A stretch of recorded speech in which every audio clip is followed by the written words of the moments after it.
Welcome to everybody to this meeting on housing policies post-COVID-19 emergency. This meeting is organized by our Department of Political and Social Science of the University of Florence, together with the Tuscan region, and especially the Social Observatory of the Tuscan region, and the National Association of Italian Municipalities, ANCI Toscana, and Federsanità.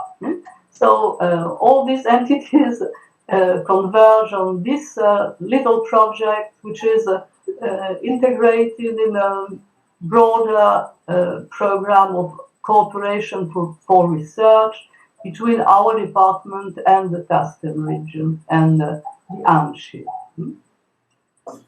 So we are obviously fully aware that the housing question is at the core of the social divide in the European societies, and we thought it was important to make a quick check on the modalities through which the pandemic situation impacted on the situation and on the interpretation of the situation of housing among the policymakers, the different actors of the system, and also in the public debate. So what we try to do today is to make a quick comparative check of how this disruption of the situation introduced by the pandemic and the confinement had important or not important impacts on the policies on housing. And we want to make it comparing few European countries, 6 European countries, which are Portugal, Spain, Greece, Italy, France, and Belgium. Which are countries quite similar, we could say, in the political debate, quite similar because there are countries in which, under the housing profile, there are important differences. We have differences in the weight of social housing in the housing block. We have differences in the importance of home ownership in the population. We have differences also in the structure of the building industry. But all these countries belong under the institutional profile in what we call the Franco group, that is to say, they are the countries which are getting out more or less quickly from very centralized organization, with new and different capacities of the local government to intervene in this specific sector of housing. And there are also countries which have been facing similar challenges under the sanitary profile with very similar strategies. That is to say, very long and very strict lockdowns. So we'll make this comparison through very quick synthesis of the situation of each country, 20 minutes for each country, on the basis of a little questionnaire that we distributed to our qualified observers and specialists of housing questions in each country. And these specialists come from very disciplinary different traditions. So we have geographers, political scientists, sociologists, and economists. So I think this can enrich also the interpretation of the phenomenon. So 20 minutes for each of the presentation. We leave after each presentation some minutes for direct questions. These questions we can write them in chat and in order to have a very quick discussion following immediately the presentation. After that, when we have finished with the 6th presentation, we can leave some place for a larger debate among, I think, specifically the Italian audience. But if we have time, because we don't want to finish too late, and we want to respect at the maximum the Spanish timetable for lunch. That is to say. So I think these are the main technical information you needed, and I will leave the ground for institutional welcome from Bianca Cigolotti in name of the Tuscan region, and after that we'll directly begin with the presentations. Bianca, the ground is yours. Buongiorno a tutti, io faccio un intervento in italiano, cercherò di parlare lentamente in modo di agevolare la comprensione e comunque poi Gennaro farà una sintesi di quello che dico. Allora, io porto i saluti del mio dirigente, il dottor Alessandro Salvi, che è stato impossibilitato ad essere qui con noi questa mattina. Come diceva la dottoressa Manier, l'iniziativa di stamani è finalizzata ad approfondire gli effetti e gli impatti dell'emergenza sanitaria sulle tematiche dell'abitare nei vari paesi. È un percorso che è stato avviato da alcuni mesi da parte dell'Osservatorio Sociale Regionale e in particolare questa parte del lavoro è stata curata dall'Università di Firenze e dalla dottoressa Maniere in particolare, che colgo anche l'occasione per ringraziare. Questo approfondimento si inserisce in un percorso più ampio che è finalizzato a fornire elementi conoscitivi ai decisori politici per orientare quelle che sono poi le politiche regionali e locali. Questo è un compito specifico che viene dato dalla legge regionale all'osservatorio sociale. In quanto, diciamo, a livello generale l'osservatorio viene individuato come quella struttura proposta alla realizzazione di un sistema di osservazione, monitoraggio, analisi e previsione dei fenomeni sociali. A livello più di dettaglio, questo compito viene dato dalla legge 2 del 2019, che è la legge dell'edilizia residenziale pubblica, che prevede proprio che l'Osservatorio Sociale Regionale realizzi un rapporto annuale sulla condizione abitativa in Toscana. Questo rapporto contiene dati e informazioni diversificate sul contesto socio-economico, sul patrimonio immobiliare, sulle misure attuate di contrasto al disagio abitativo, ma anche tutto un monitoraggio specifico su quella che è l'edilizia residenziale pubblica. Quindi è un lavoro che viene fatto da più soggetti grazie appunto a una collaborazione congiunta, in particolare con i gestori dell'edilizia residenziale pubblica, con i comuni e ovviamente anche il gruppo dell'Osservatorio Sociale Regionale è un gruppo composto da più soggetti, sicuramente appunto da persone della regione come la sottoscritta che fa parte del settore welfare e sport, ma anche da colleghi del settore politiche abitative, da referenti di ANCI Toscana, di Federsanità. Quest'anno appunto abbiamo anche la collaborazione dell'università e sempre all'interno del rapporto ogni anno vengono fatti degli approfondimenti tematici in base a quelli che sono gli aspetti più rilevanti, diciamo, dell'annualità che si va a indagare, e quest'anno ovviamente l'attenzione si è posta sull'emergenza appunto sanitaria e sociale che ha riguardato appunto tutti noi. Ovviamente si è fatto e si sta sempre facendo un approfondimento anche a livello toscano con delle interviste mirate a soggetti significativi che operano nell'ambito dell'abitare e il gruppo dell'osservatorio più ampio, cioè il gruppo che si occupa di tematiche diverse quali la povertà, la violenza di genere, la disabilità, sta svolgendo un'indagine per comporre un quadro e capire come i servizi sociali si sono strutturati nel periodo emergenziale, ovviamente in base a quelle che erano le disposizioni governative, e per cercare anche di avere ulteriori elementi da utilizzare per le prossime programmazioni dei servizi sociali a livello regionale e a livello locale.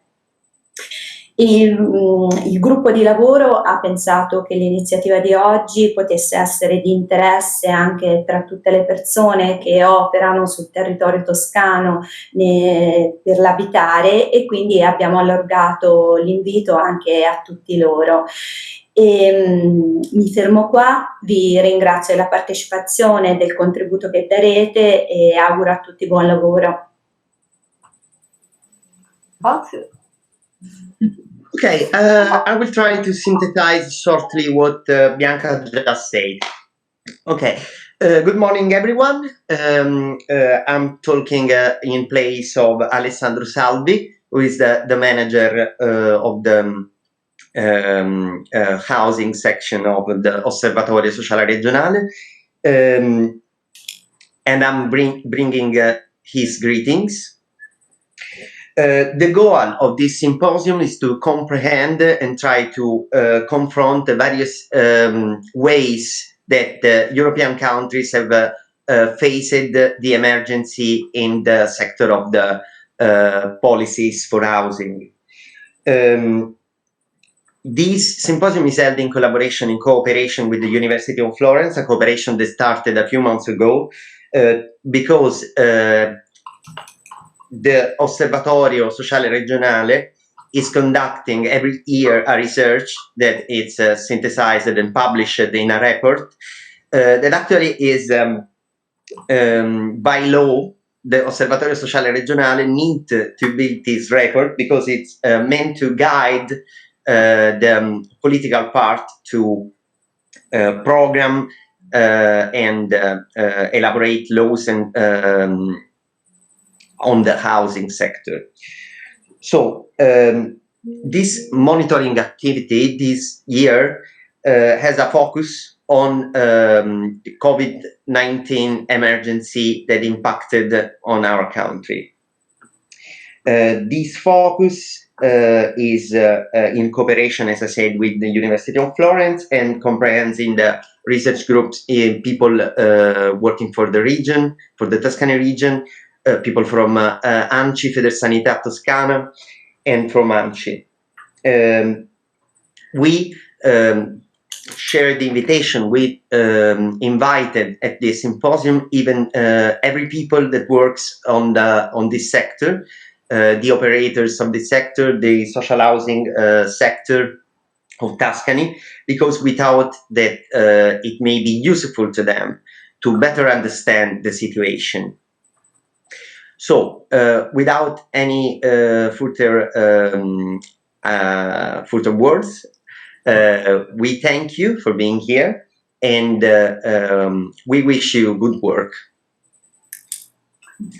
Bene, allora grazie Gennaro per questa sintesi. Io lascerei I will now leave the ground to the first intervention.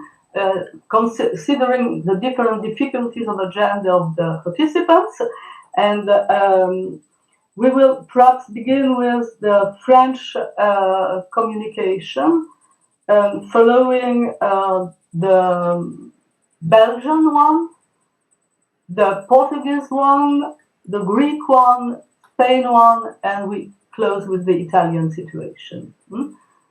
Is it okay for all the conferences? Okay. So, okay. So Jean-Pierre Scheffer, please. I will introduce briefly your figure. You are an economist, and you work in this Conseil National des Villes, which is some kind of a consultant for the government. But perhaps I think you will better introduce your your actual work in order to illustrate better what is your perspective on the housing question in France today. Okay, thank you, Annick. I don't know if you can see me, but perhaps you hear me? No, but it is, we hear you perfectly. Okay, fine. So, my name is Schaeffer, and I used to work for the Conseil National des Villes, which is a national council for housing policy, and I am still on strong link with them. But I used to be economist at Caisse des Dépôts, which is more or less like in Italy, Cassa di Depositi, but a bit different. And I will point out some important things regarding housing in France. So I will follow, as you mentioned, the various questions. If we start from the question, how did the COVID-19 impact on the housing situation?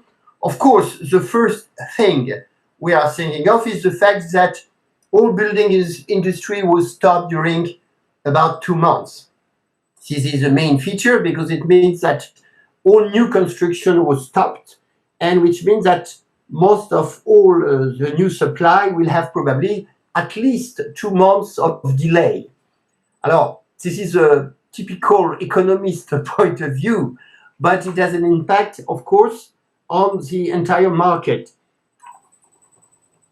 Also, I must point out that as France used to have a rather high level of construction, we could say that this decrease perhaps is not so important compared with other countries.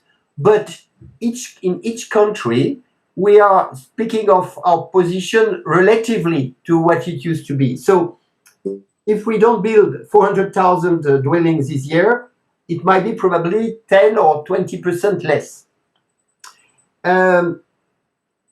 The first things which had been very much developed, and some people mention it in the paper for each country, was the housing situation, is the fact that the containment had opened many discussion and debate about the quality of housing. Okay, so we had many papers explaining that for the poor it's going to be harder, and for the rich there is no problem.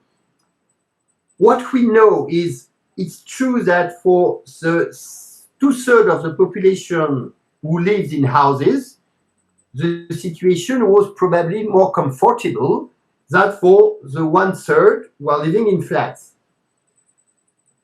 The point is, we don't have any scientific information to point out to which level the situation was bad for people, for example, living in flats or living in towns.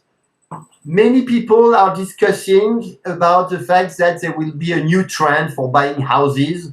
I don't know, for buying swimming pools. France is a big market for swimming pools. So it's true that if you are in a house with swimming pool, it was probably more enjoyable, at least when the time was sunny. But we don't have any scientific analysis to say that the situation was really very bad. What we know already, according to the National Housing Survey, we know that in France, 6 to 7% of people, of households, which is more people than households, are dissatisfied with their housing conditions. And we know, for example, that 15% of tenants are in over-occupation, overcrowding. So it is true that overcrowding was probably a problem. But so far, we cannot measure more than what I mentioned to you. For example, the question, newspaper has spoken a lot of family violence, internal family violence. I don't know in each of your country, but it was a big discussion. So far, the ministry in charge of equality, women, men, say that there have been an increase of phone call regarding family problems. We cannot say that there has been a very strong increase of measured violence. Well, that's what I could say from this point of view. The second question is how impacted the containment measures. Of course, the real market, this is another point of view of economists, of course. It's a real estate market that stopped. Yes, there were, we took some measure to enable notaries and real estate agents to sign sale by electronic methods, which means that and they use what you call in English proxies for sales. That is, you could make sales by phone, more or less. So there has been a strong decrease of activity. Apparently, most of legal delays, for example, have been extended during the containment. But it's true that the level of taxes, the level of incomes, the level of sales had strongly decreased during the containment. There is a side effect that is, for example, all students, a lot of tenants who were going to leave have left, especially students, which means that students had really, all people who had flats or students' home are empty and won't be filled up until September. So this is an immediate effect on the market. There is a discussion you have in many countries. It's about is there any rent strike? So far, no. We have not noticed any information about that apart from a building in close by Paris where people had been speaking about a strike of rent. But that's the main point, I would say, for France. I don't speak too quickly, is that all right? No, it's okay. Okay. The main point is the role of social rental housing. In France, we have about 4.8 million of social rental units, and we consider they play a role of shock absorber of the crisis. Because is there any discussion about rent freeze or rent strike? So far, no. Did the social housing organization notice more rent arrears? Probably. There have been probably an increase of rent arrears. But rent arrears doesn't mean loss of rent. In the long run, at the end of the year, for the social housing companies, they have something like 1-2% of loss of rent. So we cannot speak of an increase of loss of rent, especially because that probably the difference, and we will speak of that about Portugal or Spain perhaps, the fact that in France there is a very strong, very high housing allowance for paying rent, about 18 billions, half for social housing and half for private. So, for example, in social housing, housing allowance pay about 1/3, and 1/3 for the poorest people. In the private sector, it's probably 1/4, 1/5, which means that I think housing allowances are really a shock absorber of the crisis. Which doesn't mean that for some people, you know, in social security is a net, but a net, there is always some holes in a net. So far, we cannot measure an increase of rent problems. It is highly probable that in the commercial sector, some people who had shops or people who had offices and who could not pay the rent have probably negotiated with the landlords. But nobody is very talkative about that. So we know that, for example, installment of loans, for example, I know that the Post, the Bank of the Post, Banque Postale, had made a 6 months postponement of loan installments for professionals. But it's not a measure that has been talking a lot about it. I know it because I have enjoyed this kind of things. So I know it is done. But it's mere one-by-one measure. How many minutes I have left? Oh, 5 minutes? 5 minutes, okay, thank you. So far, I am waiting, but I don't have it as yet because they give it today to the ministry. There is a report of the National Council on Urban Policies. This body has written a report on the containment in social, what we call quartier prioritaire, politique de la ville, which is a bit what in Germany is a Sozialstaat, or some, it's about 400 areas in France which are neighborhood with a higher level of poverty. So they make a report of how these neighborhoods stand up during the containment, during le confinement. So far, we could say that the situation is not so bad. That is, we had some problems, but not that much.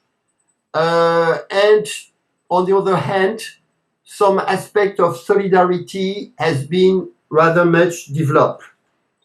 The most negative impact, probably, the geography of the disease in France was not homogeneous. That is, the west part of France, I suppose like in Italy and Mezzogiorno and the north, for us, the west of France had a very low impact of COVID, of the disease itself. The containment was everybody, but the west of France had a very small level of the disease. East of France, yes, had a very strong level. What did the government, central, state, and local government to face the problem? So far, most of the help was brought by central state, and it was mainly decision to compensate full or partial unemployment for many workers. I don't have the figure as yet, but this was the main measure. The fact that partial or full unemployment has been paid so far is very important. Of course, we think that the deficit of assurance chômage, the unemployment bodies, is going to be huge. The deficit will probably be 25 billion at the end of the year. But this is a typical economic point of view. From the social point of view, it means that this money has been provided to quite a few people at having very low resources. I cannot speak so far of the four sectors which are very impacted by COVID, which is tourism, of course, airplane manufacturing, transport, and cultural activities. For the social housing sector, as the social housing sector receives regularly a lot of money, I could say that the COVID has not changed much. That is the Caisse des Dépôts, which is the bodies in charge of providing each year 14 billions of loans for building about 100,000 dwellings a year. Well, they have just made a smoother circuit for providing funds, and they opened a special fund of 2 billion for approving equities in the capital of social housing organization. If I just, a last point will be regarding the very poor people and especially homeless. The only example I could provide was taken from the Red Cross activity. It was taken in Normandy, for example. The main point was the fact that during the containment, the social roundup circuit where they go and fetch homeless people, they were organized in April or May, which are the months where generally they stop in March. So they have developed their roundup. Another things which should be pointed out, it's about eviction. In France, you cannot evict tenants or occupiers from October to March.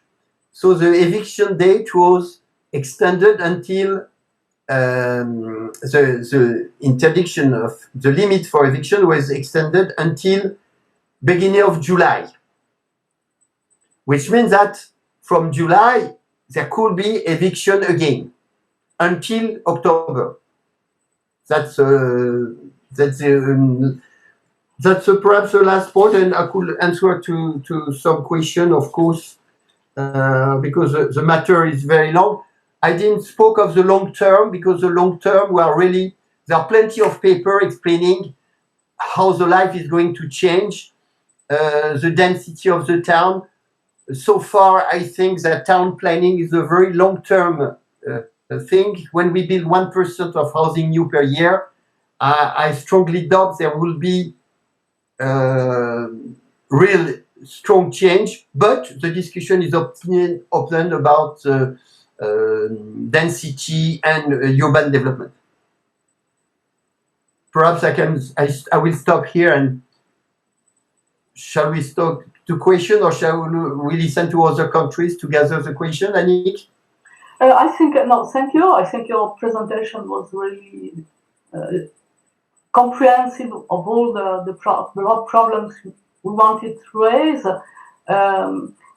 Concluding, the decline of investment in housing, you mentioned at the beginning, will be, on your opinion, concentrated in the private sector. That is to say, you don't think that the public investment in social housing will decrease. You quoted this program of the Caisse des Dépôts. So you are quite, you trust in a quite stable investment in social housing in France. Oh, of course, you understand that after the crisis, everybody, in French way, they make what we call la lettre au Père Noël. We write a letter to Santa Claus, and we ask all organizations, including social housing companies, have asked the government a list of requests that is for building even more than 100,000 dwellings this year. They ask a lower VAT at 5.5 instead of 10%, and they ask many, many other things. We don't know to which point the budget is going to decrease, to increase the amount of money provided and decreasing at the same time taxes. But I doubt that we can build really 130,000 dwellings. But I think that the level of construction, yes, is going to be high, and the social housing sector is considered to be contracyclical. That means when the private sector cannot manage to sell, the social housing organization, probably it happened in 2008, where private sector could not sell about 30,000 housing units. The social housing companies bought them back at lower price and can provide. So the social housing sector is rather strong so far. I say so far. Okay, thank you. So there are no questions on the chat. If somebody wants to intervene quickly now.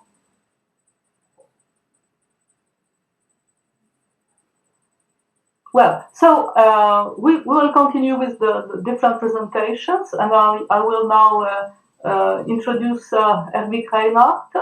Hedwig Reinhardt is a professor of political science in the University of Ghent in Belgium, and is the leader of a successful center of research on local government in this university.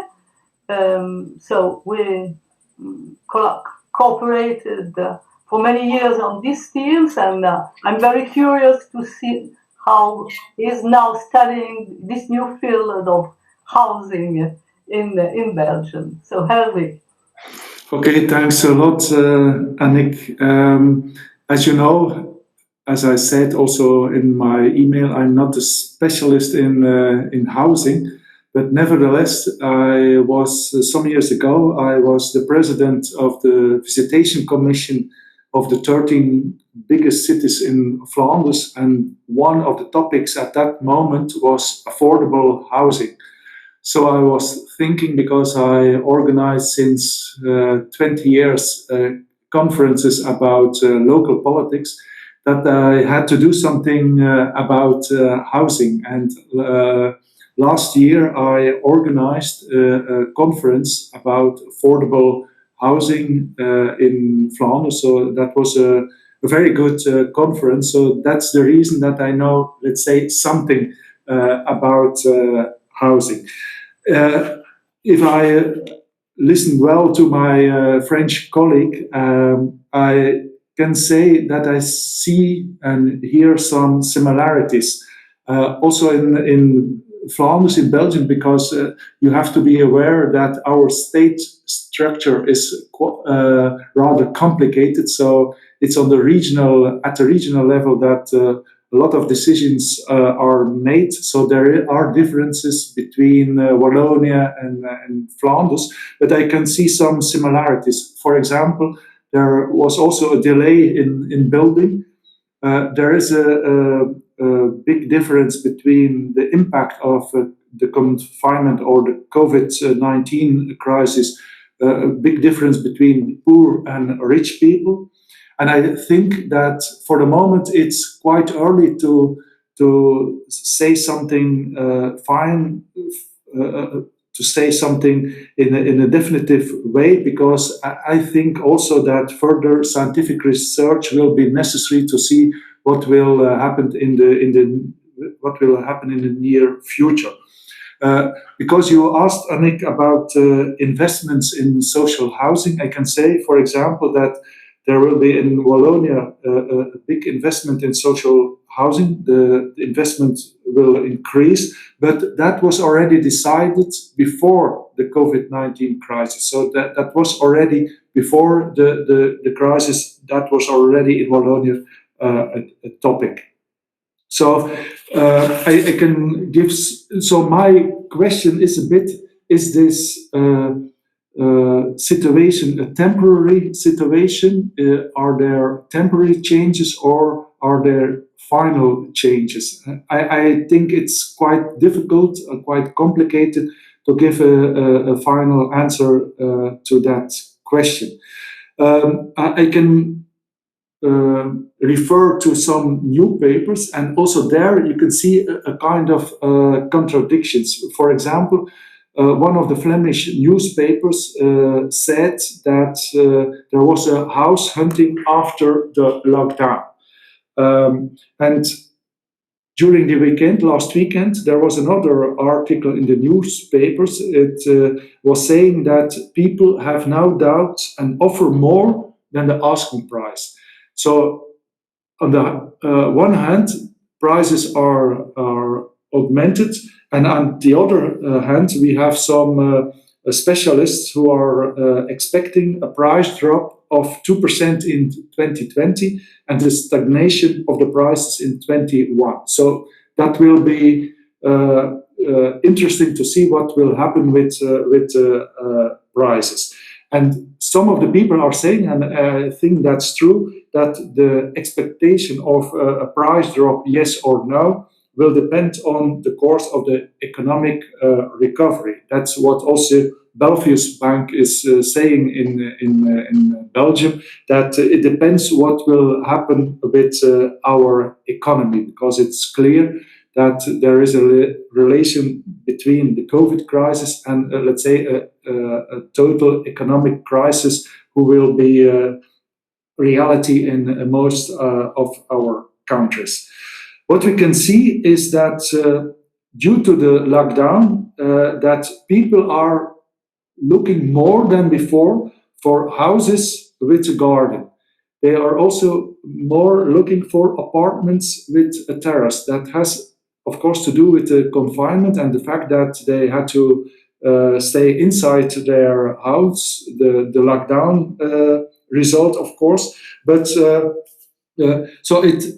I think that it will also depend of what we are saying in Belgium. We are quite afraid for a second lockdown. So we are afraid that the numbers of sick people will augment again. So I think if the virus re-emerges and a second lockdown occurs, the damage to the housing market could further increase. It sounds so. Also, there are doubts.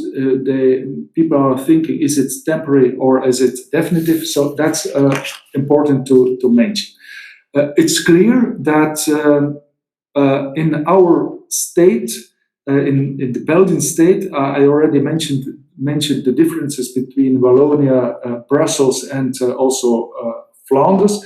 I think our COVID crisis has convinced many of us of the need for a debate on a more efficient state system. For example, if it's about health, there seems to be in Belgium 8 ministers who are responsible for that topic. So it was quite complicated, also at the level of communication, to know what was decided. So it will be for a political scientist, it will be interesting to see what will the result be of the COVID crisis on our political system. Some people are saying more opportunities have to go to the regional levels. Others are saying, no, we have to do it more on the national level. We have the whole political discussion about that, but that's another topic. But nevertheless, we can see that there were extra means, financial means for local governments, for example, in the context of the COVID-19 crisis. The federal government, but also the Flemish government provides additional financial means to help the local governments during the COVID-19 crisis. For example, we had additional means for poverty policy. For example, for vulnerable households. We have, for example, more financial means to food aid. We had extra means, about 100 million euro for the public social welfare centers to support people with energy poverty. So what I wanted to say is that the federal level had new means for the local governments, the same for the Flemish governments, but also the local governments themselves invested a lot of extra financial means for their own inhabitants. What's also clear, and that was also what our French colleagues said, that the COVID-19 crisis exposes the social inequalities in our Belgian society. So the COVID-19 crisis had the heaviest impact on people living in deprivation or facing difficult social or socio-economic difficulties. I thought that also my French colleague said something about eviction. So in Flanders, our ombudsperson recommends to quickly determine a strategy towards July 17. So if I remember well, it was also in France in July. So for us, it's July 17 when the ban on eviction expires. So that will be important. Also, for example, people who have to loan for their houses. So in some cases, they don't have to pay for the moment. They have, for example, if they have to pay every month, so they said for the next six months you don't have to pay. You can pay it later on. What's also interesting to see, and I want also to say something about Brussels, is that there was a positive initiative. For example, a new day center for homeless people in Brussels. Homeless people and people in great precariousness can go there for a shower, a meal, a laundry service, a rest area with beds. So there were some good positive initiatives also in the different parts of our country, because solidarity and action to protect homeless people against COVID-19 was for sure a topic. At the beginning, it was not the case, but during the crisis, it was clear. It was also visible in the cities that for homeless people, it was quite difficult. All of a sudden, they were very visible. Yesterday, I saw an article about Barcelona, and there they also said that nowadays we can see the homeless people more than ever, because otherwise the cities are very busy, a lot of people, the cities are crowded, so from time to time you can see a homeless people, but due to the fact that there was a lockdown, homeless people who don't have a home, of course, they were visible in the city. So that people get aware of that topic more than ever, because it became more and more visible in our cities. So that's in a nutshell what I wanted to say. Some thoughts, and I think more scientific research will be necessary afterwards. So I think this meeting, this conference, is a very good start to have a scientific overview. But I think we have to do much more research afterwards, and then hopefully maybe a physical conference we can have more definitive conclusions and not temporary point of views, I think. So that was in a nutshell, Annick, what I wanted to say. Annick, your micro is off. Yeah. Thanks, Eric. Yes, I think you are right. We must do more, and we will try to do that. You stressed a lot the similarities with France, but I think there are nevertheless many differences which are emerging from your picture. Of course. But I already heard some very interesting quotes of my French colleagues, so I thought maybe we can start with the similarities, but of course there are quite a number of differences, that's for sure. An interesting point in your presentation is the raising of local governments in the picture.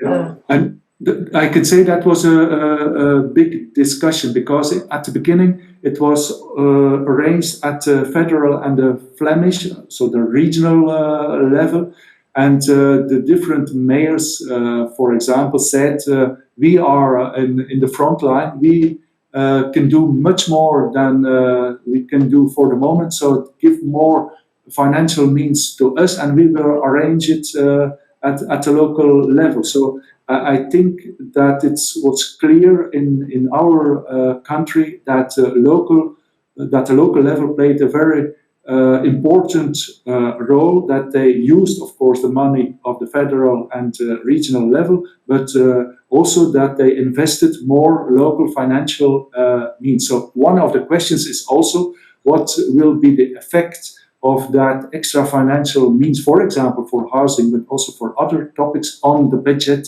of the local governments for the coming years. So the local level was playing a very important role.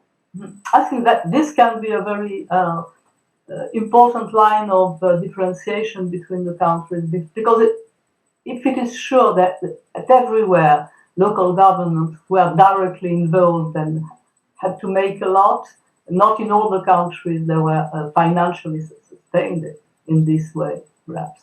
For example, I can say that there was a much more investment from the local level for the public social welfare centers, because people who never went to such a center before now had to go, because they, for example, we had a system of temporary unemployment, so people get 70% of their wage.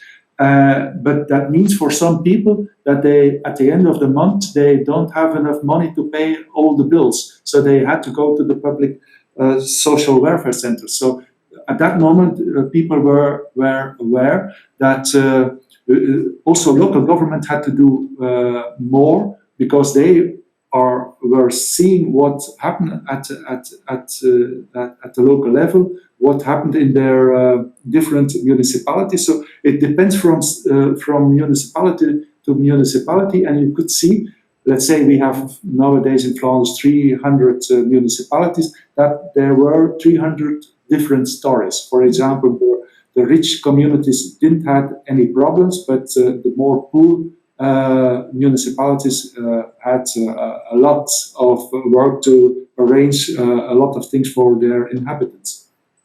So thank you. I think perhaps you must leave us quite quickly, but if you will keep in touch after that. Yeah. Okay. Thank you. I don't see other questions on the chat. Quick intervention. May I just ask a question? Yes. JP Schaeffer. Yes. When you speak of the role of local authorities, we understand it's very important regarding the action.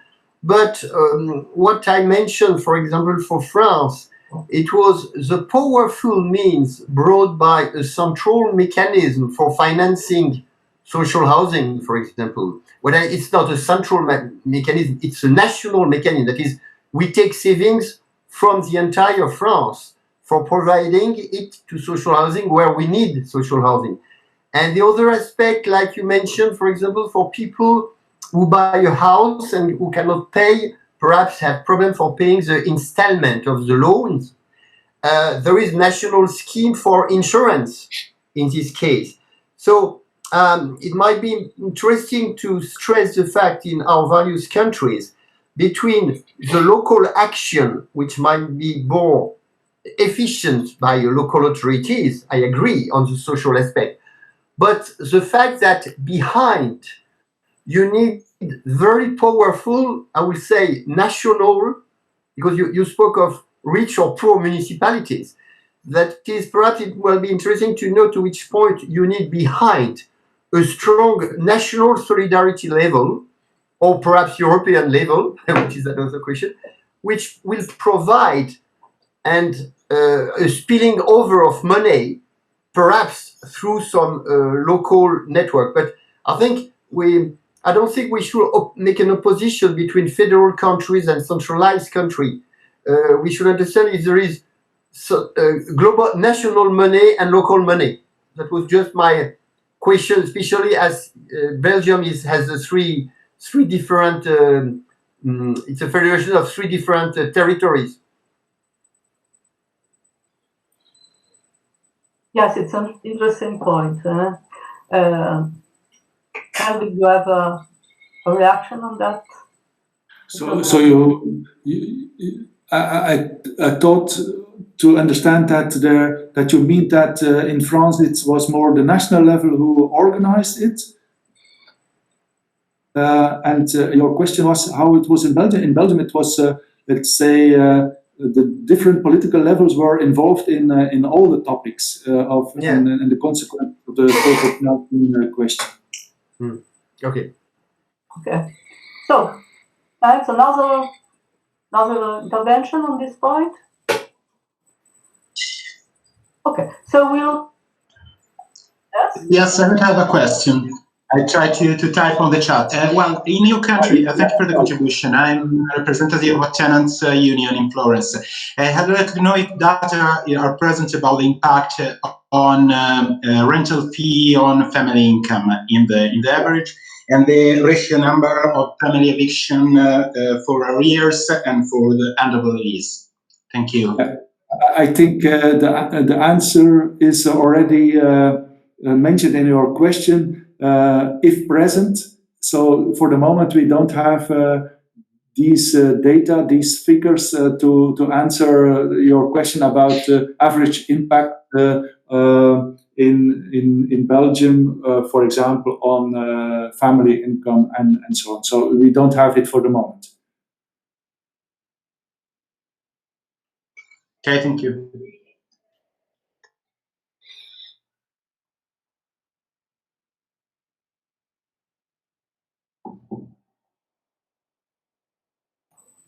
So we leave the ground now to Gonzalo Antunes.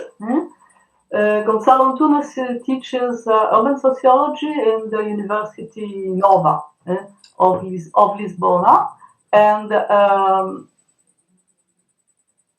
he will present a PowerPoint. It's okay for everybody, you see it?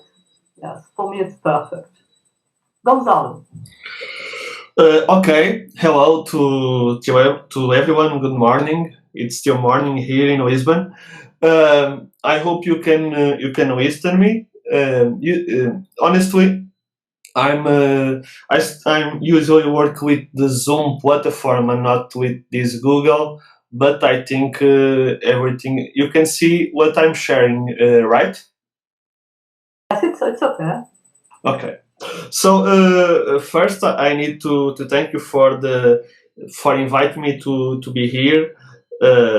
It's a pleasure to me contribute to this debate about the housing policies during the COVID-19 pandemic, and also it's very challenging, uh, especially because every day we are having new news about the pandemic situation, and the reality 1 week ago, the reality yesterday, today can be totally different because new informations, new data, new measures. So it's really hard to analyze what is happening in the housing. But well, I will try to do my best and talk about what happened in Portugal. Let me just put here to control how many times I'm talking. Okay. So my presentation plan, I divided my presentation in 3 sections. First, I will talk about housing policies before COVID-19, but it will be very briefly. It's only 2 slides. Then, for sure, I will talk about the housing policies in COVID-19 emergency here in Portugal, and the end, the housing market after COVID-19 to finalize the presentation. So, housing policies before COVID-19. Why I'm talking about before the COVID-19? Because I think if we want to understand what is happening now and what can happen in the future, we need to know what happened in the past, in the last 2 weeks, 3 decades, and also in the last years. So, what happened in Portugal in the housing market in the last decades? First, the liberalization of the housing policies since the country admission to the European Economic Community in 1986. In Portugal, the curse of the liberalization is particularly evident in rental market policies, but it's not only in rental market policies. All the housing policies generally have been liberalized in the last decades in Portugal. This situation intensified after 2011 due to the Troika Memorandum demands, and in the last 6 years, the Portuguese housing market has changed greatly in the last 5 years. And I wrote some key topics about these last years in the housing market in Portugal: international and external investment, the growth of urban tourism, the short-term rental dissemination along the urban areas, the touristification of Lisbon and Porto, the higher pressure in the real estate market, the intense gentrification in the downtown of Lisbon and Porto, and the increase in residential prices and effort rate for households. And here I have a figure showing the rise in the price, the square meter in Lisbon, in the Lisbon metropolitan area, and here we can see the difference only between 2 years. 2016 and 2018. And, for example, in the Lisbon municipality, the price per square meter doubled only on 2 years. So these was the trends and the patterns in the last 5 years. So, but now 3 months ago, the COVID-19 arrived and changed everything in the housing market and in the housing policies here in Portugal. Some dates, I think, they are important for we understand a bit better what is happening here in Portugal. The state of emergency started on March and ended in the 2nd of May. After the state of emergency, the lockdown ended, but started the public calamity situation. Currently, the public calamity situation already ended, except for 19 parishes in the Lisbon metropolitan area. And this is very important. I will talk about this later, because these 19 parishes are right now the hotspots of COVID-19 here in Portugal. Now I will answer the questions Nick made me like some two months ago, and I will try answer all the questions with topics. So, how did the COVID-19 pandemic impact on the housing market? So the COVID-19 pandemic suspended the last year's trends in the Portuguese housing market. I'm talking about the rise of the prices in the residential market. All that stopped, and the Portuguese housing market is currently in a time of uncertainty and unpredictability. Concerning with the families, the absence or decrease in income may constrain the payments of rents and the housing mortgage in the future. So this is currently a major concern, as it could create a housing financial crisis in the future. So this is the main topics about the impacts in the housing market here in Portugal. And how impacted the containment measures? The lockdown measures during the state of emergency forced the population to stay at home for almost 2 months, and almost all the economy stopped here in Portugal. And because of that, the unemployment status grew in the last 2 months. This situation, like I told before, can cause economical troubles for several families, since the income drop may constrain the payment of housing. So another question, and it made me 2 months ago, which impact have pandemic and containment measures on social inequalities? The containment measures and the lockdown are an excellent example of social and housing inequality. Families that were isolated in their homes have very different levels of comfort and satisfaction, which depend, among others, of the size of the house and the usual commodities. In the cases where families already lived in overcrowded houses, the situation of being in confinement for about 2 months was a great challenge. And for those with larger houses, gardens, balconies, swimming pools, well, what we want, the confinement process may have been less intense and stressful. So, in this way, we can say housing was a key factor demonstrating social inequality during the confinement. Other question, which context, geographic, urban, are most exposed to the negative impacts? So in Portugal, the most affected places are mainly on the coast, on the littoral, and in the metropolitan areas with the highest population density. In general, the less affected municipalities have a lower population density and are in the countryside. This is a worrying situation because around 40% of the population, the Portuguese population, lives in the metropolitan areas of Lisbon and Porto. It's also known the pandemic began in the north of Portugal, more industrialized and with connections with the Italian apparel industry.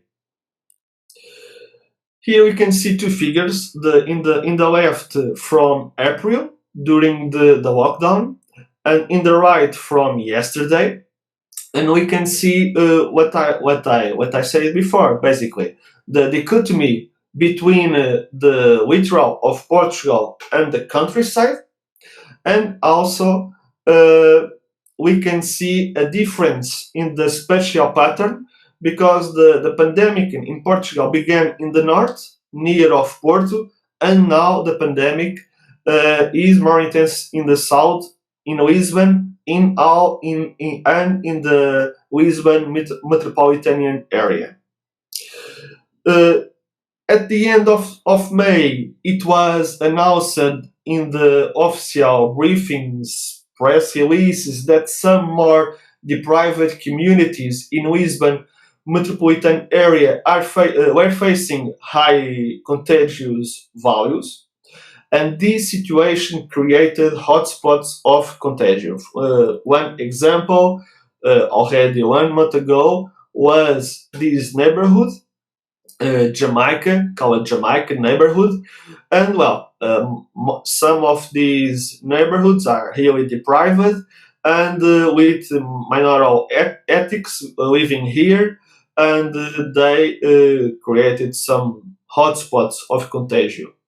Here we can see some data also from yesterday about what is happening in Portugal. 40,000 people infected, around 1,000 and half of people already died, and 1 million the tests already had taken. We also can see the municipalities with higher values: Lisbon, Sintra, near Lisbon, Loures, near Lisbon, Vila Nova de Gaia, near Porto, Amadora, near Lisbon, Porto, Matosinhos, near Porto, Braga, in the north of Portugal, and Gondomar, near Porto. Here in this figure, in the right, we can see the number of new cases yesterday, only yesterday. And well, it's very easy to identify the problem right now is in the Lisbon metropolitan area, especially in Lisbon municipality, and some municipalities around has Sintra, Amadora, Odivelas, and Loures.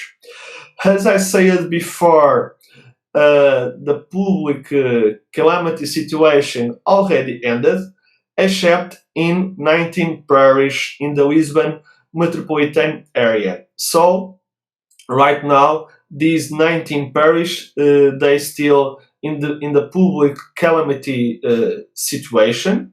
All the Amadora municipality, all Odivelas municipality, and some parish from Sintra, some parish from Loures, and one parish from the Lisbon municipality. Well, it's not very important, but where I live here in Santa Clara parish. So, and all this area still in public calamity situation. And this is the newspaper Público, the cover from today, saying the government are thinking about create a new lockdown to all these 19 parish. So this can happen. We have again the lockdown, but not in all the country like before, but only in these 19 parish, because right now they are like the hotspots of the COVID-19, and we can correlate this situation with the public transport, the working class, and the dissemination of COVID-19. Well, basically, what the expert says now, it's people are infected in the public transport and that kind of elements. Other question: what did the central state and local governments to face these problems in your country? Well, the Portuguese government made several proposals in the first weeks of the lockdown. First, I'm going to talk about the rental market. The government created rental moratoriums that allow families to suspend the payment of the rents for a specific period of the time and pay that amount later. It's only for the families or the tenants losing 20 or more income. This moratorium is valid until September. It was extended because before it was only to the months of the state of emergency. The landlords with lost income can also access this measure. The amount available it's around 4 million euros. The Instituto de Habitação e Reabilitação Urbana is responsible for this measure, and this public institution, already received around 2,000 requests. And in the beginning of this month, the government assumed that some of these requests, votes, could be forgiven. Also very important in the rental market, all the evictions are suspended until the end of September of this year, and housing mortgage is very important. The government decided to create a moratorium to help families pay the mortgages to bank entities while their incomes were reduced. There are two moratoriums to housing mortgages. There is a moratorium created by the state, public, with defined rules. For example, only families that prove they have lost income can access to this mechanism, and also most of the bank entities created their own moratoriums, private moratoriums, so the families can choose between different kinds of moratoriums in the housing credit. The banks have shown a willingness to create this temporary mechanism, as they have no interest in defaulting on the mortgages payments. According to the Banco de Portugal, the supervisor, and to the end of April, already to 250 clients requested these moratoriums, and 250,000 are a really big number for Portugal. But a bit worse, according to the Banco de Portugal, until the end of May, around 600,000 requests were made, and most of them using the public moratorium. News from yesterday claims that the private moratorium requests will be transferred for the public moratorium. So the private moratoriums from the banks will be dissolved, and all of that requests will go to the public moratorium. And this measure is available until the next year. So we can see how the government and how the banks are very worried about this, because they don't want a housing crisis and people not paying the mortgages. Some of these measures have been a target of criticism because generally they are based on loans or other similar models that in the future will increase economic pressure on families. And early in this week, in the beginning of this week, was announced the water, electricity, gas, and electronic communication cuts were banned until September of this year to the households with 20 or more percent of drop in income. So other questions, specific interventions in public housing. In some cases, the payment of rents has been temporarily suspended in public houses, like happened in Lisbon and Porto, in the municipal houses. Specific interventions were promoted for homeless. Well, for homeless, some municipalities have converted sport spaces and other kind of closed spaces for temporary reception of homeless, but only during the state of emergency, already ended a long time ago. And the last question, in the long term, which will be the consequences of the pandemic experience on the housing situation and the corresponding public regulation? Well, I think it's very hard to answer to this question and to try to find what will happen in the future. So I answer to this in my final conclusions. Housing market after COVID-19. Well, first of all, we don't know even if we will have an after COVID-19. We hope so, but we don't know. But the Portuguese housing market is currently in a situation of uncertainty.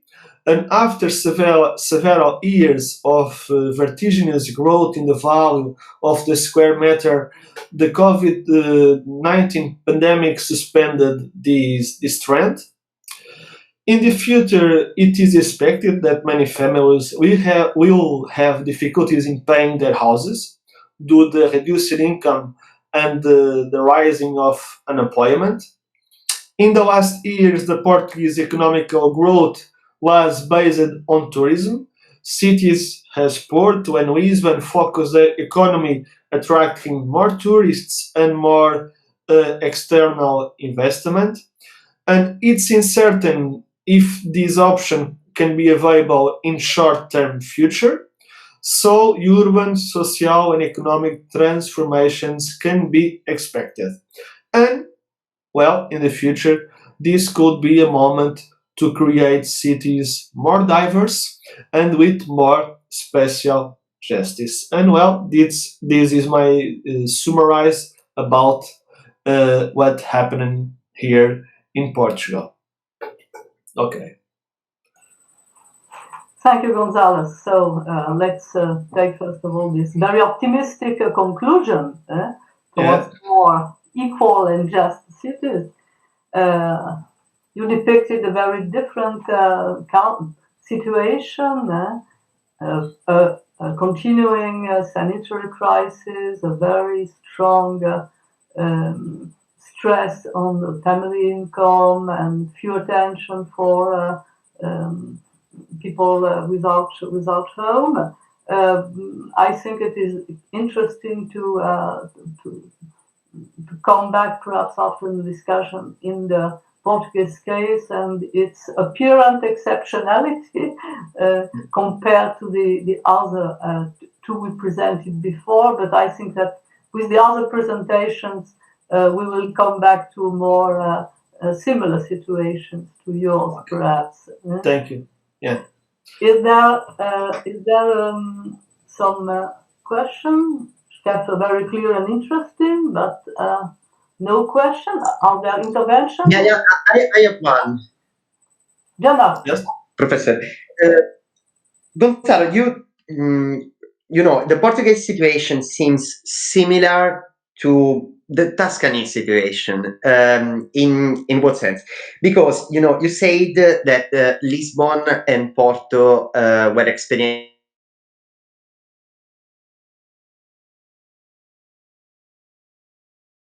So Gennaro disappeared, but I think I'm able to interpret with these two words what he wanted to say. You have introduced the theme of the tourism and the stress of tourism on the housing situation, which is really for Tuscany an important topic. And we didn't face it until now. it's obviously very crucial for us team, because we find now our city is totally empty of tourism, with a loss of revenue for a lot of people. So on one side, we hope with this decline of tourism to recover our cities. We are able now to find the city again. But there is also the problem of the loss of revenue for the people, and on the other side, we can expect perhaps that the rise of rent prices in the city centers will really stop. Mm-hmm. So I think this was a question of Gennaro, but perhaps it was not that. I catch the opportunity to say that. Are there immediate positive reactions of local governments to catch the opportunity to have residents come back in the city centers? Here in Portugal, no, the housing policies are only expecting. I think everyone is expecting everything returns to normal, and I think a lot of people are hoping the tourists come again in some months or in the next year. So the short-term rental, the hotels, and everything. I think everything is expecting for a normalization in the future, and there is no any movement to the people come back to the downtown. No. Unfortunately, I think it is the same situation here. So thanks, Gonzalo. Okay. We don't have other questions, I think. So I will leave now the ground to Professor Malutas, who is a geographer, a social geographer in Athens and the Harkopio University. And we have, with this presentation, a new disciplinary approach, the geography approach. So the ground is yours. Thank you. Yes, I present myself as a geographer, but in fact, I started as an architect, then I switched to geography. I don't really know what I am, but I'm somewhere in there.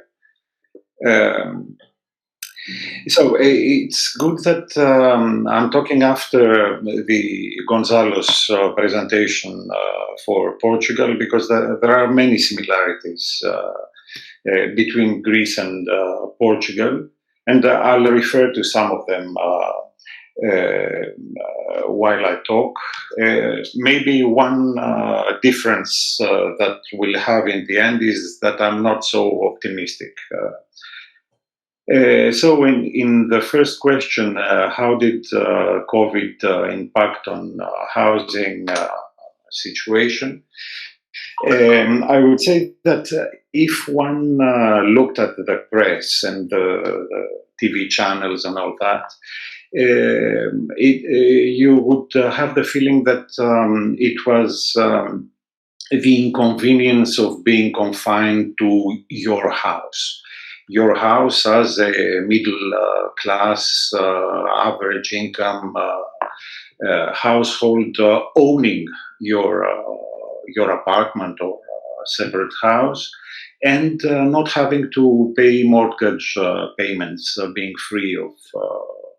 So it would be rather only the fact that your mobility is reduced to being at home.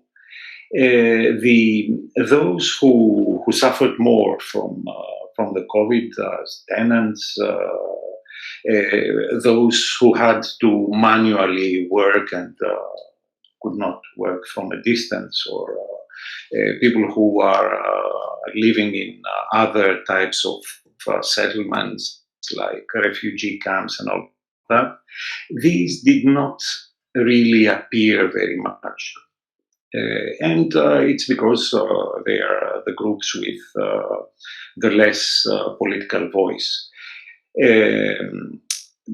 On the whole, on the actual conditions of the Greek housing market, there the similarities with Portugal are striking. It's a market affected very much by foreign investment after the crisis, the sovereign debt crisis of the 2010s. Plus the rise of tourism, the sharp rise of tourism for the last 5 years, plus the sharp rise of the practice of short-term rentals, who has affected very much the ordinary rental market, has increased prices and all that.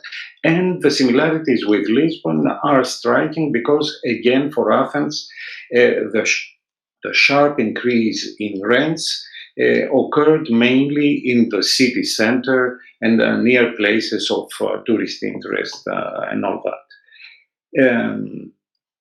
Now, how did the measures, the second question, how did the measures against the COVID impacted the housing market? The measures were very conjunctural and very time limited. There was a relief for tenants who lost their jobs or their income was deeply affected. And this relief was made directly at the expense of landlords, who then could ask some tax rebates from the state for the lost income they had from their tenants in difficulty. However, I cannot give a picture that an economist would like to have in terms of what happened to that, because the data yet are not available.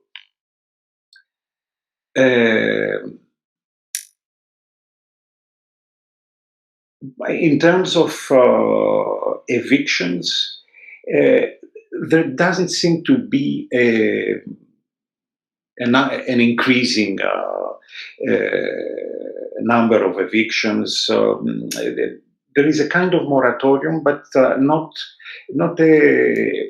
a legally stipulated moratorium, a kind of silent moratorium, maybe because the conditions in this country are affected by the fact that almost all landlords are small-sized landlords, not big companies, not strategic investors, but people that, if you are a tenant, you can find a compromise, because they would not have the ability to lose your rent, and you cannot do things like closing your property for 2 years until the situation gets over. And it's a continuation of the crisis that has been quite long in Greece, even more than the other moratorium in Troika-led countries. And evictions for defaulting payers of loans had been extended up to the early months of this year, and then due to the COVID, they were extended to July, and we'll see what happens if July will be effective or not. In terms of the impact of the pandemic on social inequalities, in the beginning you had the countering in 10 counter intuitive idea that the pandemic was against the rich. In fact, many well-known people were affected in the beginning because they were the most mobile, the most connected, and all that. But very soon after that, they were much more easily protected in their homes, in their sheltered areas, in working from a distance and all that. And the others, the situation got back to normal, and poorer people were the ones that paid the price more heavily. In smaller homes, in congested homes, not being able to work from a distance, in camps where the virus can spread easily, in Roma settlements, or in villages of Muslim minorities in northern Greece, where actually also you have this spread, localized spread in numbers more than anywhere else in the country. The geographical contexts were very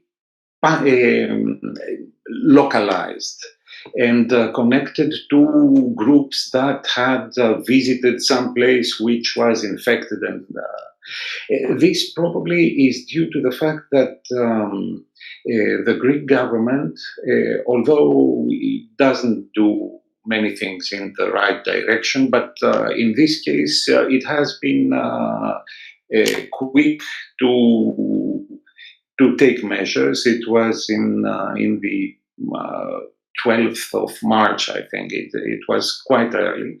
And this is why Greece has only 3,500 cases of contagion and only 190 dead people. So the geography of this is still very controlled. Let's say the islands still are like Virgin Islands from the virus. The big cities have some, and some cities who were exposed due to some incidental thing are part of the picture. Measures taken by central and local government. The central government, there's a path dependency here, because the housing policies in Greece have never been direct policies of involvement, except in the first years after the Second World War, where you had to do something. Then it was a little bit of a laissez-faire, and only housing appeared as a policy item when there was a huge urgency. And again, with the COVID, it was an urgency, and the measures are taken only in terms of immediate urgency that we expect in a few weeks or months to stop, and everything comes to normal. And in terms of local government, local governments had never the responsibility of doing anything related to housing, so they were not immediately concerned, unless it's the local governments of big cities like Athens, who had to take some emergency measures related to homelessness, let's say, where some hotels have been assigned to host homeless groups. In terms of the social housing sector and how there the question is very easily answered because for Greece there is no social housing sector, no social housing for rent exists in this country. Even in the other South European countries, you have a relatively small social housing sector. In Greece, things are clear; it's zero. So no. In terms of the measures for the homeless, as I said before, there have been some sporadic measures, but it is true that even though homelessness has appeared as something existing and after the long recession of the last 10 years, it has never taken huge or very important dimensions. And to finish with the last question, which is about the long-term impact of the COVID and of regulation, as the other who spoke before me, it's very difficult to talk about the scenarios because there are different scenarios. I'm not very optimistic about things that in the best case scenario where you don't have a second important wave of the pandemic, things will get back a little bit to normal, and getting back to normal is not something which is satisfactory. And the other scenario is that there is a second wave of the pandemic, and this is worse than the not satisfactory scenario. So, more or less, thank you.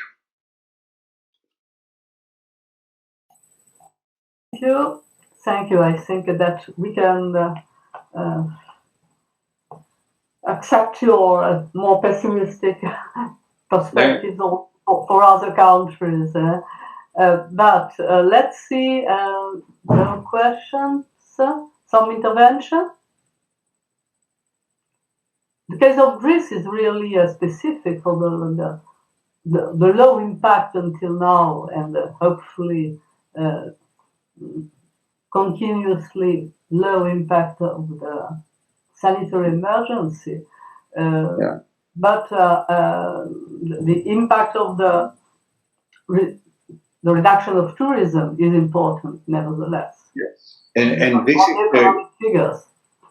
This is the big question now that the borders have opened, and there is this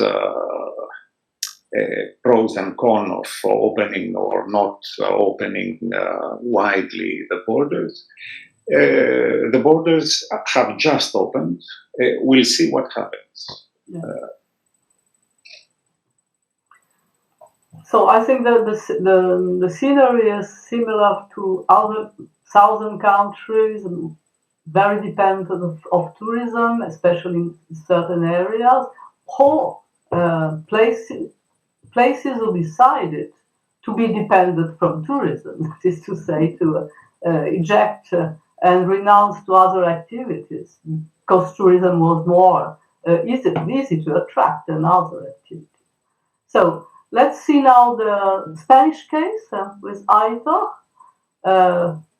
who is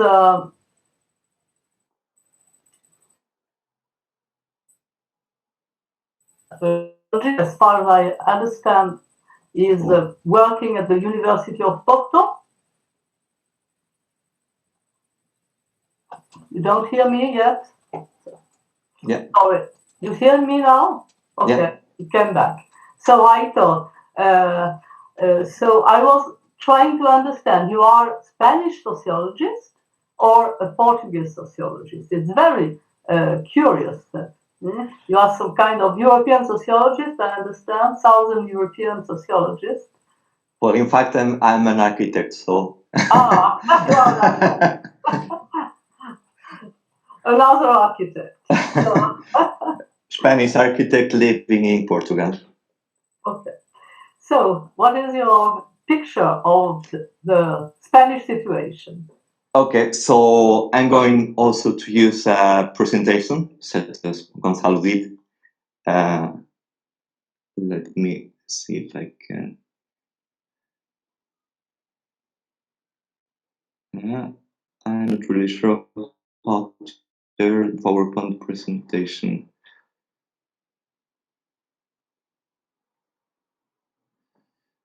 He's not allowing me to. I think I need some technical assistance. I don't know how to share my PowerPoint presentation, so. Precisas de ajuda? Acho que sim. Tens que abres o PowerPoint. Sim. E depois clicas em apresentar uma janela. Apresentar uma janela. E escolhes o PowerPoint. E ele está a dizer que tem de conceder autorizações para partilhar o ecrã. Isso se calhar já é com eles. Sonic, Google is saying that I need permission in order to share my presentation. I don't know if this depends on you, but I need that someone authorizes me to share my presentation. Nobody is asking me.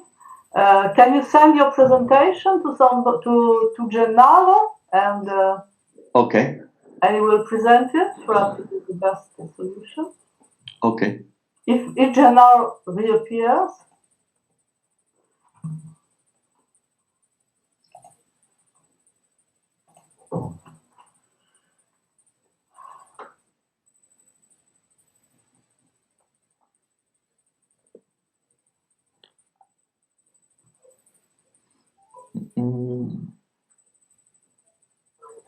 Sì, Aitor sta mandando la sua presentazione perché non riesce a infilarla, lui chiedono un'autorizzazione, quindi la riceve sulla posta.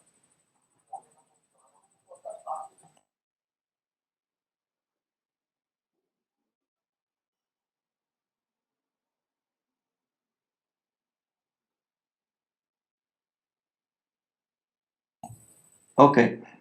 Okay? Okay. So, what we can do now? Dovrebbe aver ricevuto.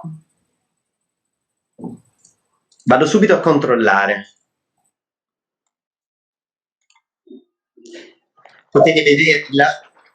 Sì, va bene. Bene. Okay, this is great. Now, if someone could translate me into English, that would be just great. But I will just assume that Zenari is only going to share my presentation. So, first thing to say, this presentation has been prepared in collaboration with a cooperative of lawyers and sociologists, which are El Rogle, and they work in Spain, in Valencia, where I am from, and also by me. I work in the University of Porto. And one thing that we have in common, both El Rogle and myself, is that besides being Spanish, we are in the ground. We work developing and implementing policies. So we have a very strong connection with the way of how the policies work or don't work. So this is just to give a little context, because I'm going to be critical about the responses that were given in Spain, which is a paradox because I think that they were brave measures. I mean, the government invested 20% of the gross domestic product in order to help people, and they prepared a very different way of getting out of the crisis than that what was developed in 2008. And this is hurtful. It hurts because even when we have a brave government that takes measures to help common people, to help regular folks, we see that it is not different. So my presentation is going to focus on what happened during the pandemic, what happened before the pandemic, in order to the virus have such an impact. What did we do? Which were the concrete responses and the specific problems that we had in order to use those responses, and think about what we have to do next. Because what we have to do next, and I agree with the colleague who talked previously, it can't be of the same. We have to tackle problems in a different way. So if we can see next slide. I don't know if we can move to that's it. Okay, so in the University of Porto, during the last 2 years, we have been asking or trying to ask a very simple question, which is how much does a house cost? We have been doing this kind of question for some time. We have already answered the question, and I have to say that Gonzalo has also developed a very similar work. So there is a bunch of people who are answering this question: how much does a house cost? And we have given the answer to the question, but we have not given a response to the problem. So this is annoying, isn't it? Because we know that there is a problem. We have measured the problem. Everyone knows that there is a problem, but there is no political will. There is no social support for this, or maybe there is not a technical framework in order to solve this problem. How much does a house cost? And I'm going to give an example. If we can see the next slide, what we have been doing is basically, and don't get me wrong, I don't want to mean that this is not a relevant question. Of course it is. What we have been doing is measuring the distance between the income of the families, of the households, and the price of housing. And the results are dramatic. If we look to the case of Berlin, to the case of Barcelona, to the case of Lisbon, we can see that Lisbon is almost hell, Barcelona is burning, and Berlin is very warm. In the best case scenario, we have 40% of the monthly gross income of the household goes to pay the rent of the house. And this, of course, if you look to the scenario of Lisbon, it is much worse. It is almost 60% of the income of the family. So it is indeed this is very bad. But there are other things that are even worse. The first thing is that when we made these simulations, we used an average household, which means that for instance, in Barcelona, and afterwards I'm going to talk about the case of Valencia, and it will be pretty much the same. We're talking about 2,500 euros a month. This is one of the things that it's not good. We're looking at the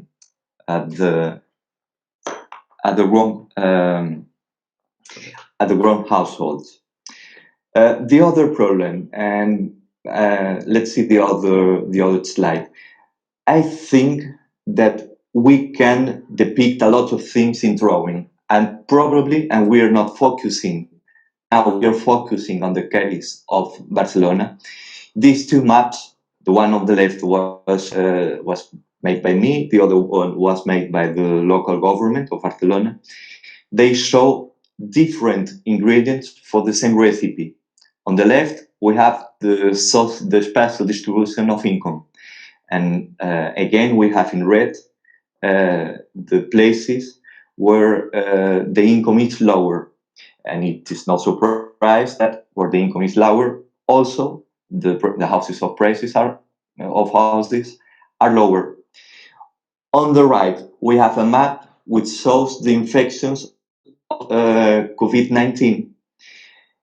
And the sad thing about this, there's good news and bad news on this slide. The bad news is that they are pretty much the same map, low income and high rate infections of COVID. Good news is that this provides us with a new lens that help us to look at reality in a different way. I mean, both maps could be explained through the concepts that are below: unemployment rate, low quality employment, proportion of the informal of submerged economy, low quality of public transports, unhealthy houses, low access to basic resources, education, healthcare, culture, green spaces. So this is the ingredient for the disaster. And it explains way more things than the official explanations that I'm starting to hear, not only here in Portugal, I live in Porto, but also in Spain, that people with low income are less responsible. It's not that. It is that they were fragile before the pandemic, and they are even more fragile after the pandemic. So they don't have the resources that other people have in order to protect themselves. And this is, I think, a good example of what public policies should have avoided and what public policies have not. And as Gonzalo also said, they not only avoided this, they were a trigger in order to this happen, with housing in the center of that. If we can see the other slide.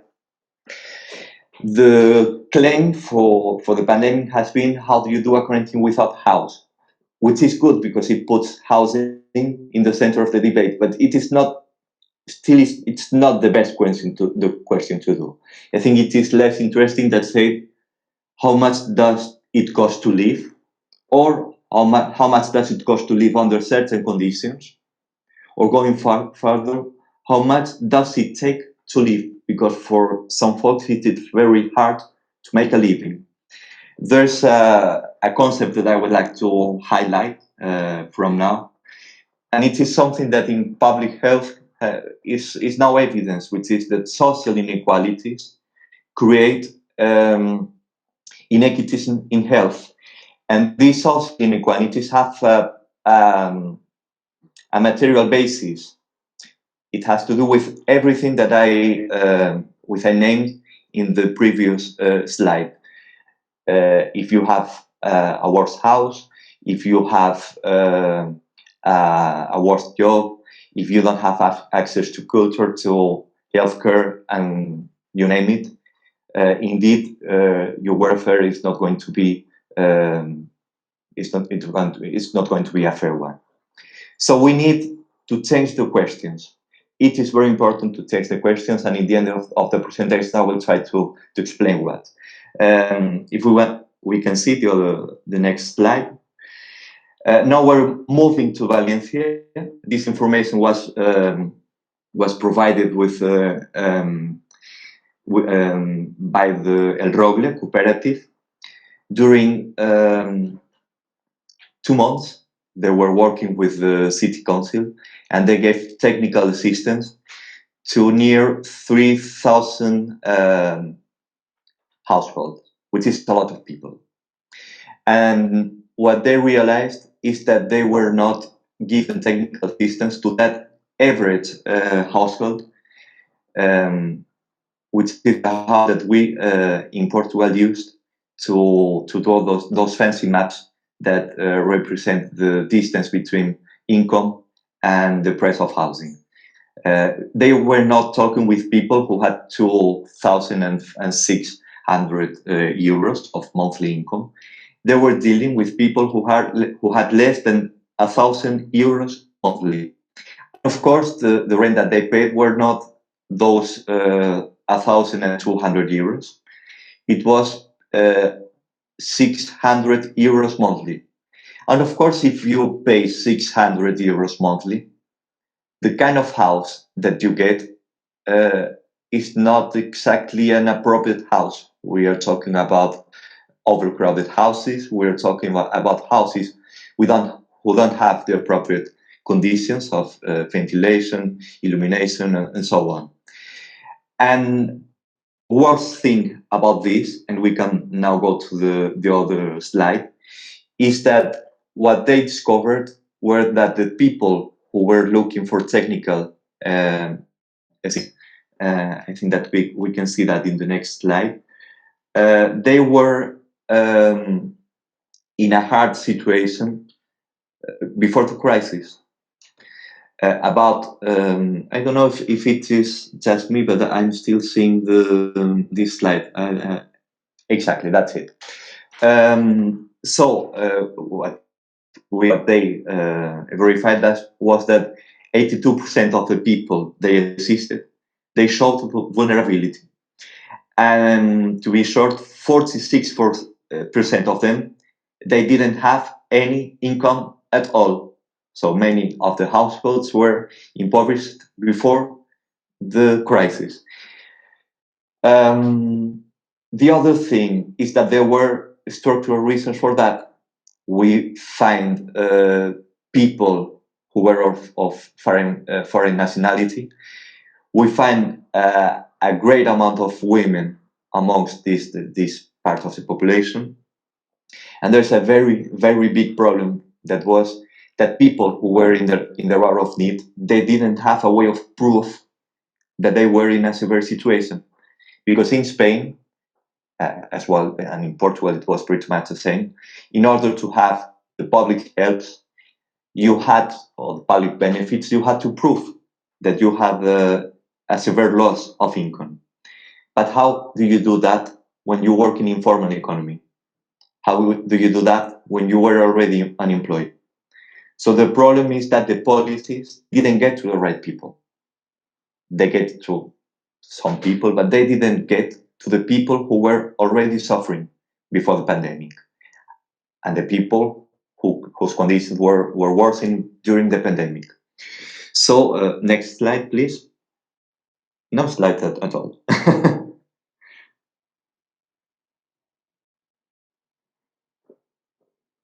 I think Gennaro went cook.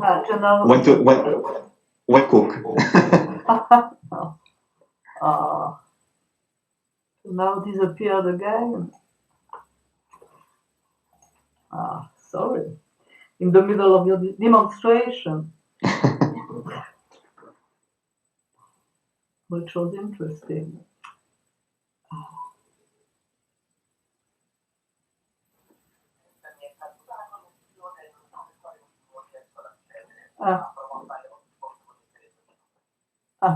Proviamo, se no mandiamo alla Federica. Bene. It's coming back to Sorry, my connection is experiencing a lot of problems today. I don't know why. But the presentation. Never mind. But the Here presentation. it is. You are able to come Here back? it is. Yeah. Okay, we were there. Okay, so let's see the next slide.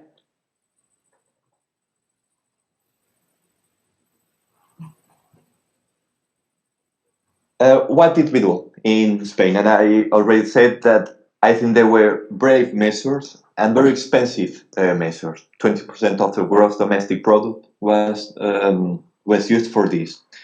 And that was called the social shield during the state of alarm and for some moments. A lot of things in common with Portugal: no evictions, extension of tenancy contracts, no cuts of water and energy supplies, and special measures for tenants or mortgage debtors with low income. and even, and this is important, social benefits, even for those who weren't technically entitled to them. I mean, people who didn't have work, who hadn't worked for enough time, they were also entitled to have social benefits. Let's have a look into the fourth point, which is in the next slide.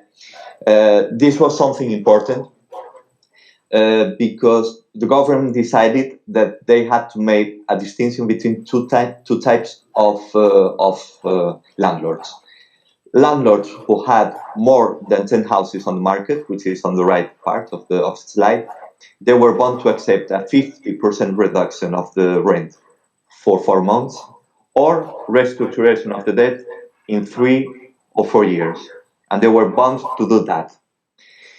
Owners who had less than 10 houses in the market were allowed to have a loan with zero interest, which would cover up to 6 months, which would be returned in 4 to 10 years, and in certain cases, this help would be non-refundable, so people wouldn't be obliged to return the money if they were not in conditions to do so.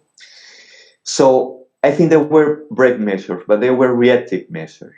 And if we can just go to the next slide, I'm going to hurry up. We have a big problem, which is that procedures to allow to access to benefits were very hard to people in need.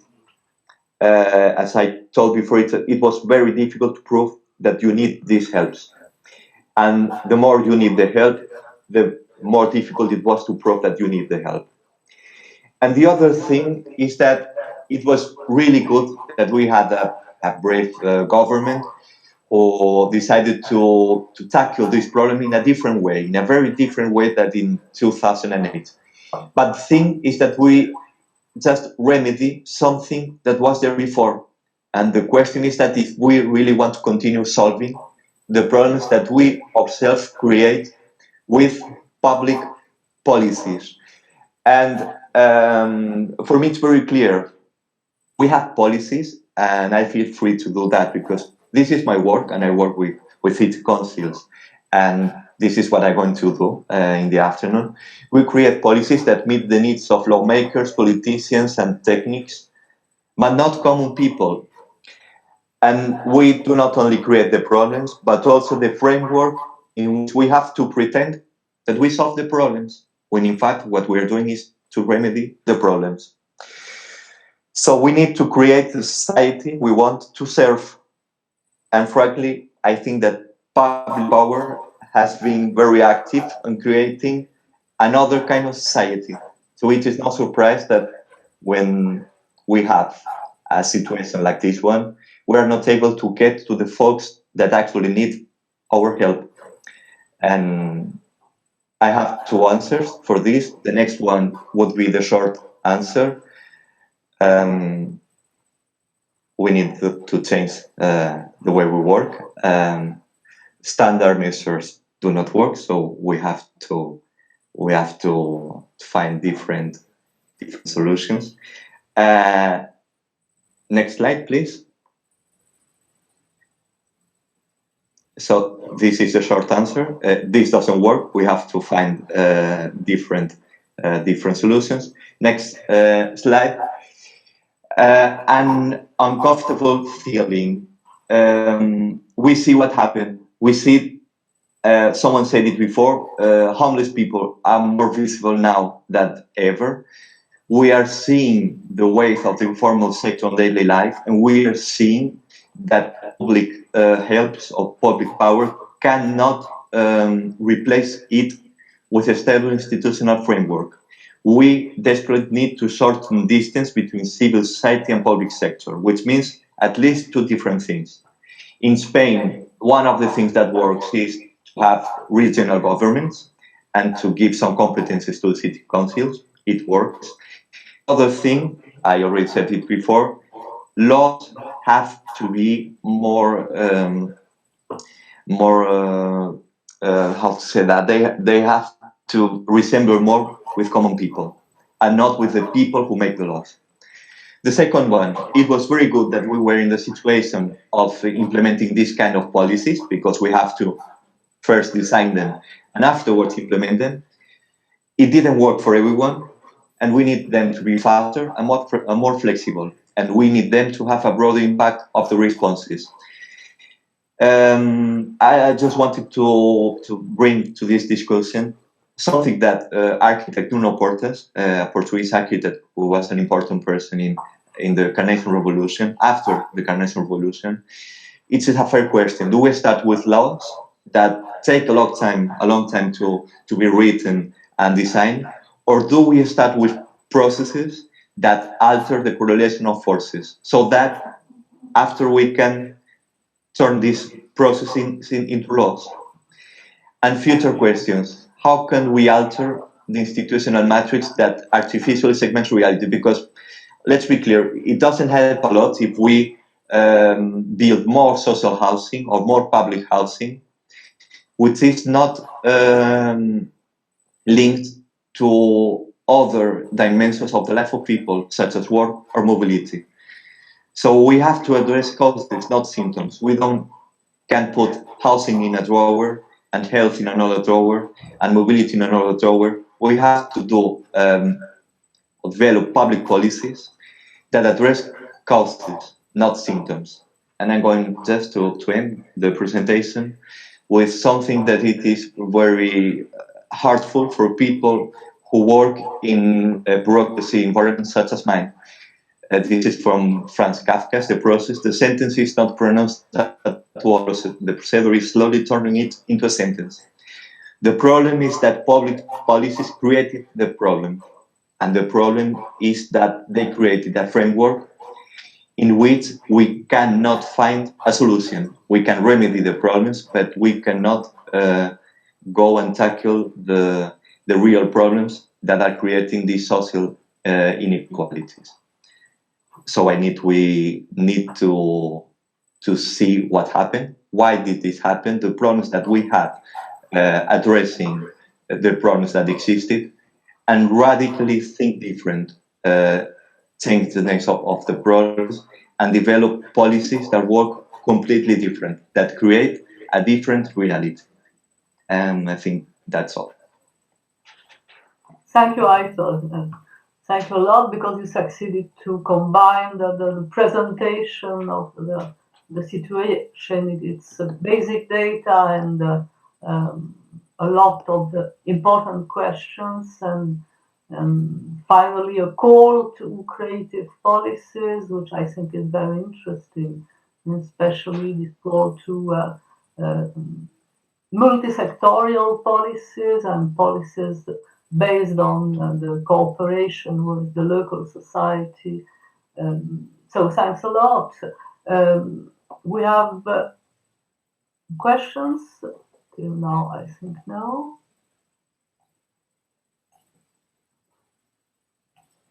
Somebody want to intervene quickly? No, so perhaps it is better to pass to the last presentation on the Italian case, and perhaps we shall succeed to discuss at the end. Because I think that the questions that Aitor raises in the Italian context are really pregnant questions, important questions, especially the question of the relationship between the institutions and local society. So we have a mixed presentation. Federica and Gennaro, how did you organize it? Okay, I will talk about the Italian case. I will try to talk about more general issues, and I will give you more general information. And Federica will talk more deeply about the Tuscany situation and about the Tuscany policies. So we will split the time and the speech. Okay, good. So Gennaro is a sociologist, and Federica Santillo works in the institutions of the country. Yes. So the ground is Okay. yours. Okay, thank you, Professor, and thank everyone for being here. I'm very glad to be part of this. Really, a lot of interesting issues emerged, and the topic is as hot as it seems, actually, because when we talk about housing, the first word that comes in your mind, or maybe to be more precise, the first word that comes in my mind is inequality, and I will try to explain why. Anyway, let's start about giving some information, general information about what happened in Italy.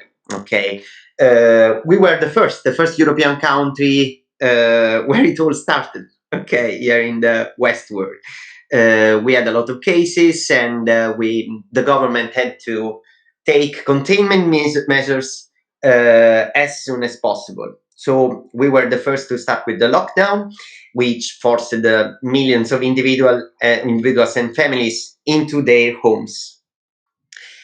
As I said, well, it's pretty obvious when we talk about housing. Talking about inequalities, it's pretty obvious because a lot of things already emerged in the other presentations, in the other speeches. If you have a garden, and you are forced to stay 3 months into your home, well, you can always take some time in the garden, and you have some more access to air and space and whatever. If you live in a in an office, if you live in 20 square meters, well, it will be harder to survive 3 months without seeing the light of the sun. It's pretty obvious, I know. But anyway, that's what happened. That's exactly what happened. The differences were there before, as even Aitor said, were inscribed into our homes. So after the first wave, where, as the colleague from Greece said, after the first wave, where richer people were more exposed because they, for work mainly, but even for life habits, were traveling a lot and living in the more expensive city centers, and worked every day in contact with a lot of people coming from different parts of the world. They were the more exposed. They were at greater risk of being infected. But after that first wave, when we all got locked into our houses, they were the more protected because they had better houses, better access to healthcare centers, and anyway, a lot of other characteristics, of peculiar characteristics that made them more safe. Actually, as I said, Italy was the first country. So we were even the first country to see the pandemic evolve under our eyes.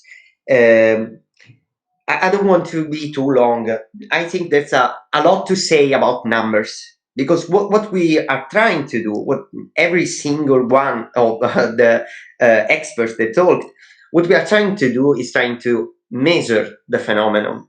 And we had a lot of problem with these numbers, because we have and had, and we will have in the future, different ways to collect our numbers, different ways to measure our the variables, the phenomena of the that are correlated, that are informative about the pandemic and what is going on. And this created, in the long run, I think that this influenced a lot of the decisions that were made by the central government and the local governments. We were running after the numbers, actually, and I really don't know what this can lead to, but I will make further consideration about this. So anyway, what happened and how the containment measures impacted our lives in Italy? Well, what happened?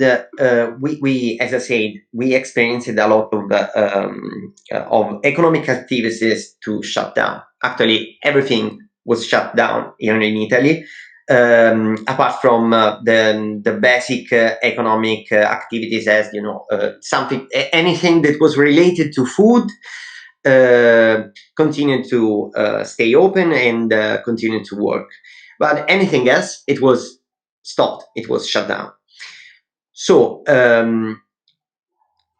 talking about what happened in the various parts of Italy, these obviously affected more the northern part of our country, because it's where we have the more industrialized areas, and the more profuse economic centers are there in northern Italy. I'm talking about Lombardy.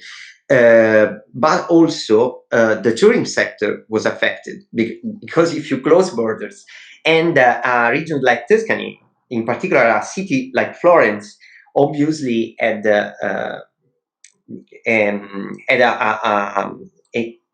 experienced a big blow, a big impact on its economic sector. So further, the government tried to intervene in specific areas were particularly exposed to the economic effects of the pandemic. The first policy that was enacted tried to help people who had lost their job, or who were experiencing significant losses on their monthly income. And so to all the non-dependent people, to all the professionals who were working on partita IVA, it was made, you know, every month they received a sustainment by the government. Then another important policy was enacted, and it was the one involving food aids. The government sanctioned a large sum. It's, if I remember correctly, it was 30 million euros, just to give food aids to people who couldn't afford to buy food. And the problem that arose was how we can recognize these people, how we can make sure that the people asking for aid are the people that they really need the aid. In other words, how we can legally admit someone to ask for this aid. Which characteristics should we look at? We in Italy have a lot of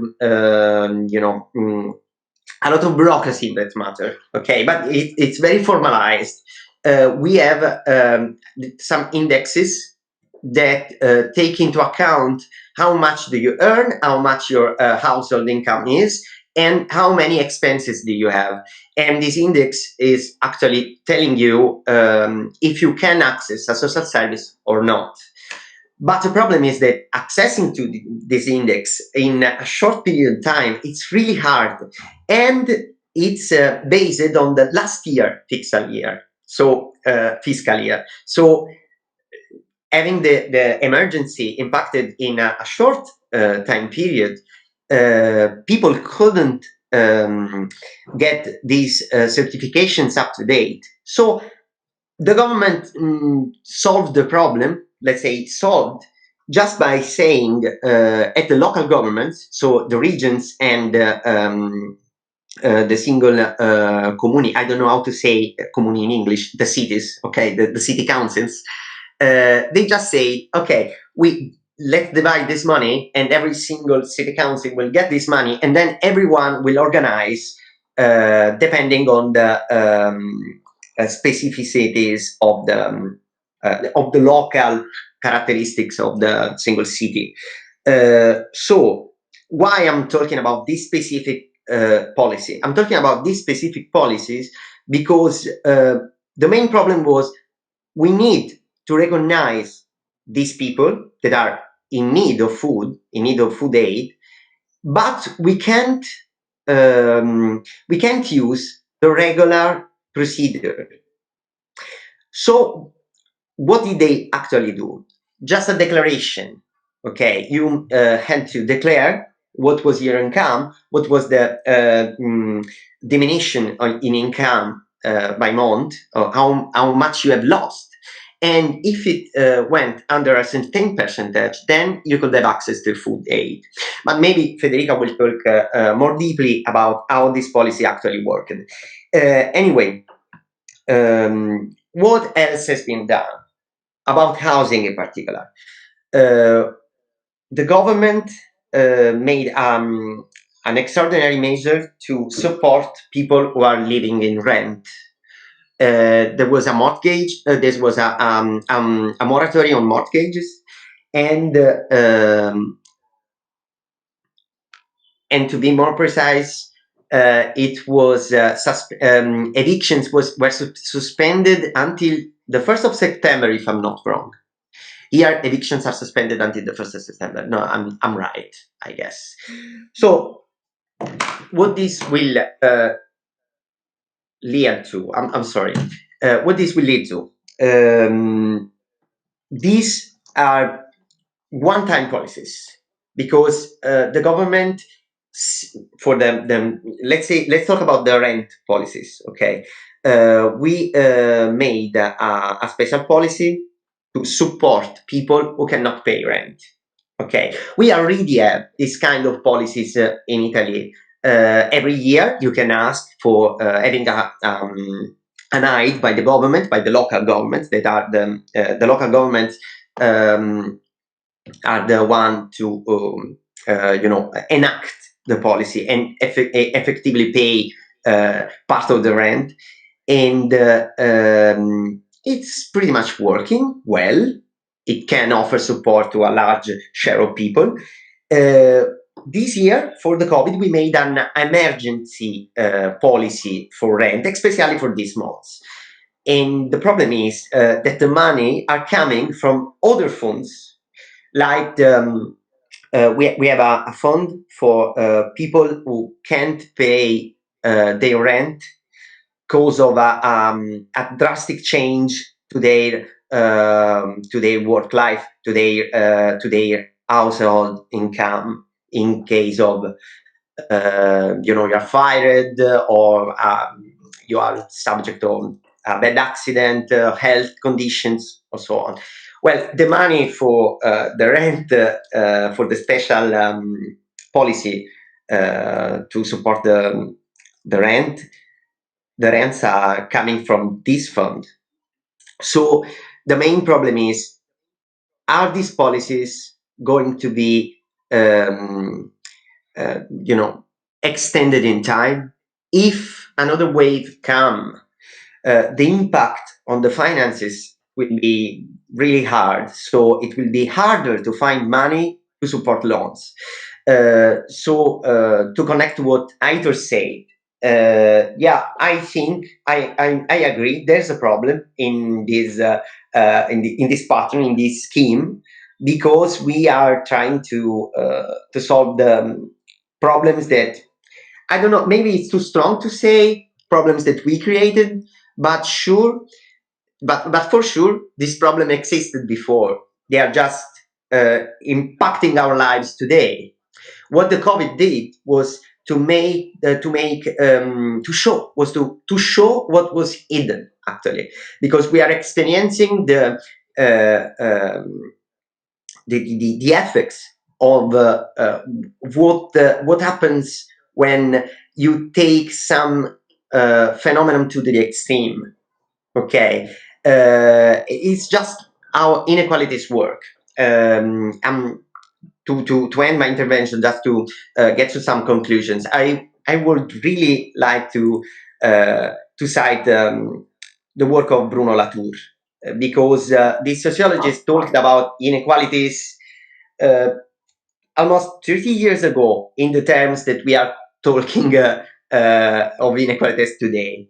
Because even if we don't agree or we don't like actor network theory, which is Bruno Latour theoretical work, we should agree that it shows how objects, how physical things impact our lives, how we relate to them, and moreover, it shows how culture can be inscribed into objects.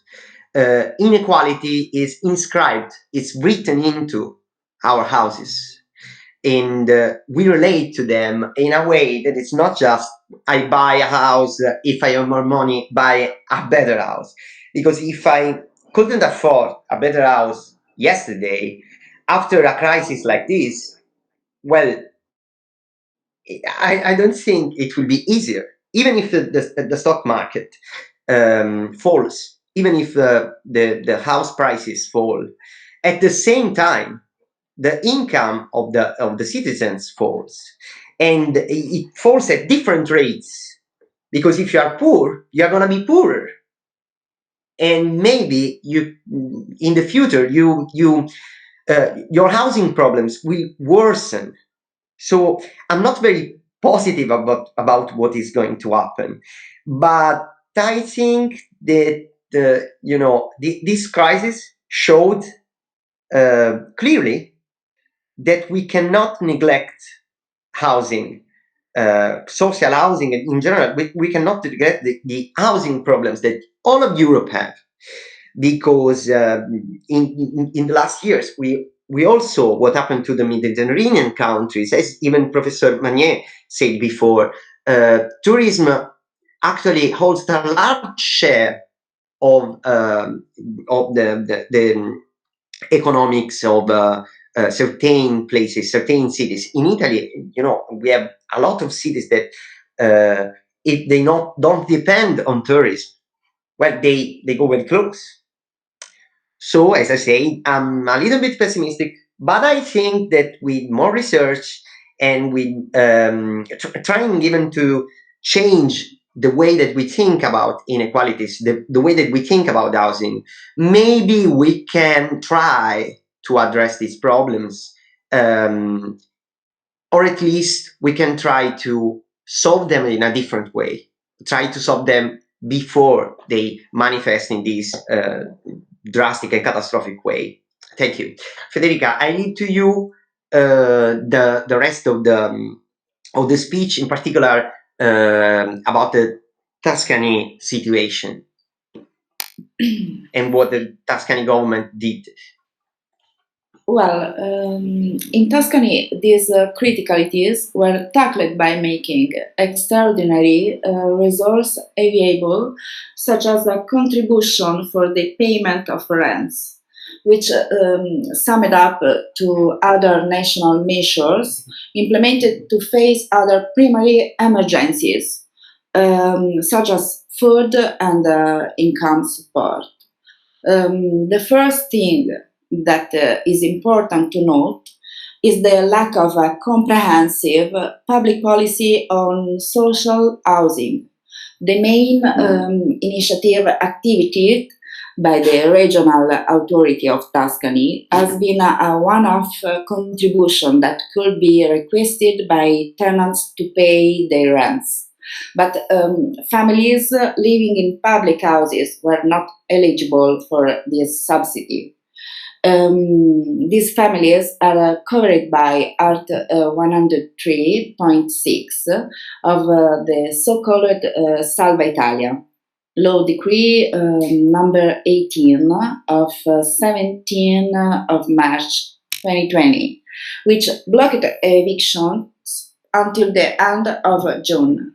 We did not find much evidence of attempts at renegotiating rents, and the general observation from the managers of public housing agencies was that the collected rents did not suffer from significant changes in March and April. This is probably due to the short-term frame we are considering. As many interviewed individuals observed, this will probably become a problem in the next month, and the situation is expected to worsen starting from September.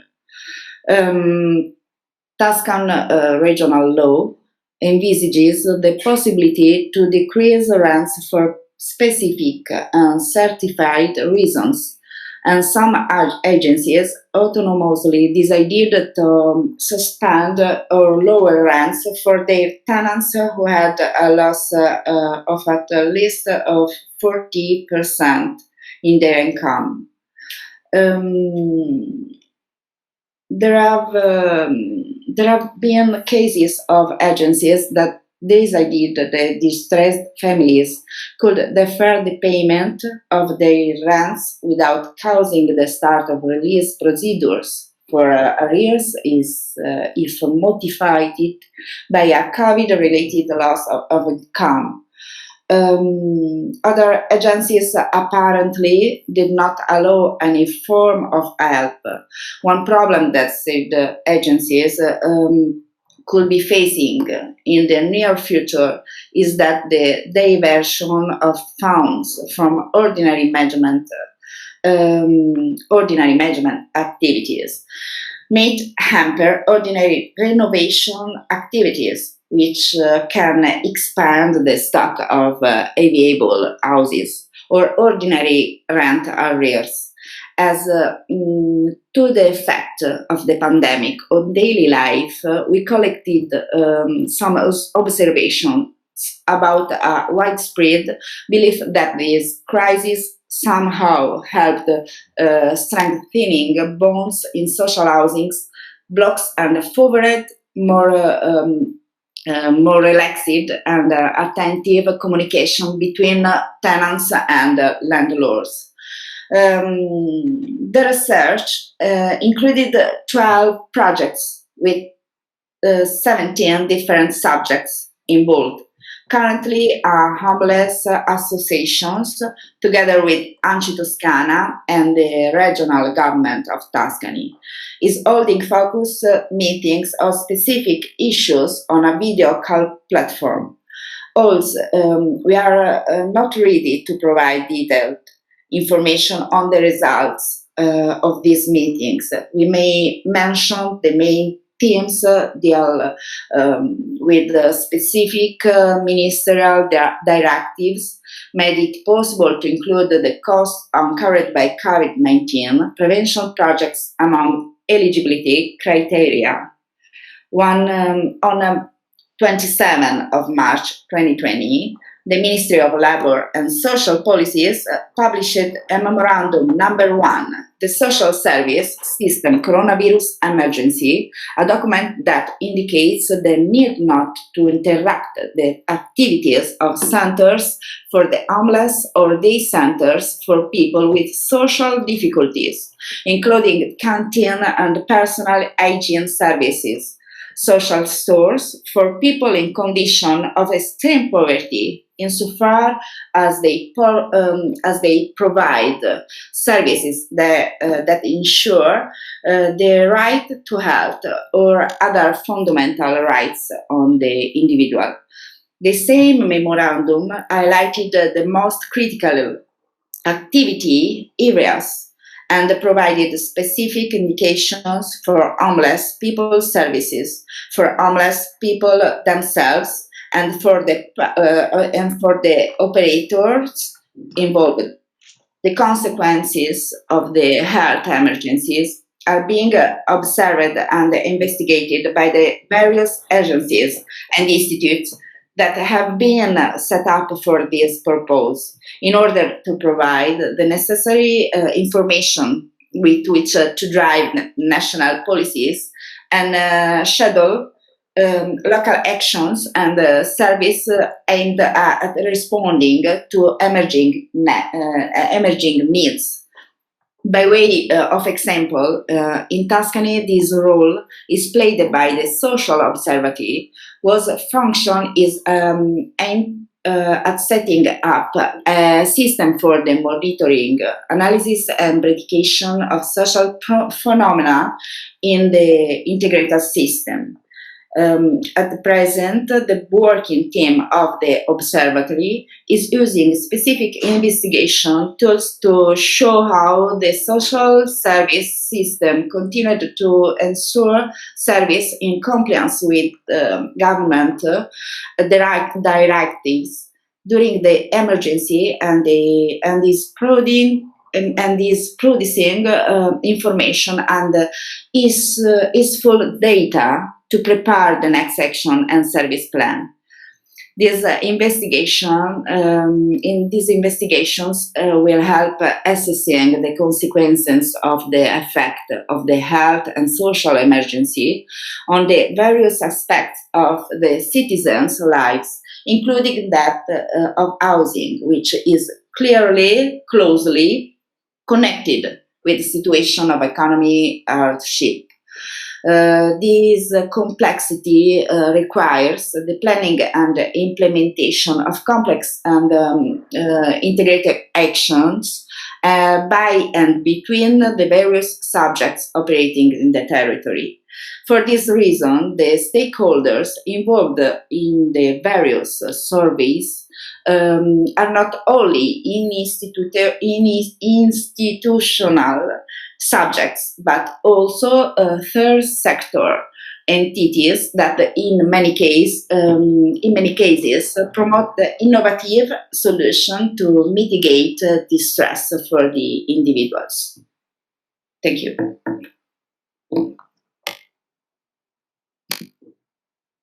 So thanks for this dual presentation. I think that perhaps for the foreign colleagues, we may stress the specificity of the Italian case, which is the curious position of housing policies in the institutional context, because the delegation of housing to the regions has been quite drastic, and but the financial resources corresponding to new competencies of the regions has not really followed the scheme of decentralization. So the regions inherited from the central government with the transfer of competencies, very difficult situations, and very few resources. And the case, the local case, which was illustrated by Federica, I think show very clearly this situation with a local specificity, which is the great tradition of cooperation between the institutions and the third sector, which is not only used as a policy instrument in the emergency, which is quite structural in all social policies. So, as you can see, there has been, I think, a great effort made for homeless people in cooperation with the third sector, comparatively, I think, with the countries that we surveyed before. And there is an appearing great risk of lack of resources, as many resources for the social housing sector has been used to face the emergency. So we come back to the questions raised by Aitor. Can we use policies only to resolve problems we created with the same policies? But it is a little more complicated with the not clear imbrication and definition of the relations between the different levels of government. So, are there questions for? I think no, until now in the chat. So, are there reactions from other countries? From JP Schaeffer for France, may I point? May I ask a question? Yes.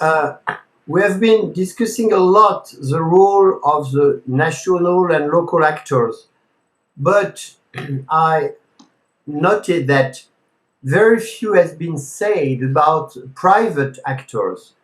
I just like to give an example.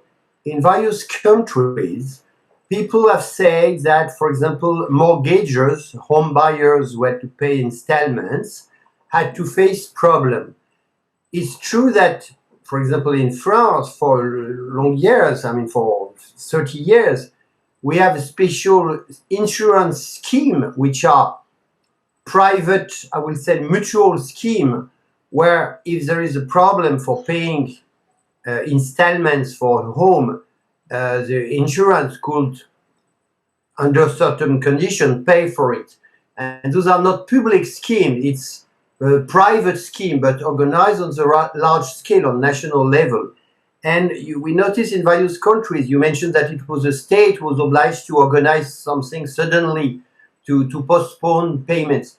So in various countries, and I wonder what could be the role of some, I would say, private actors. And what I mean by private, that means it could be mutual, it will be a non-profit organization, because in some question we have really spoke a lot of the relation between the state and the local authorities, which is quite interesting and fine, but perhaps the role of some private profit or non-profit actors should be more emphasized.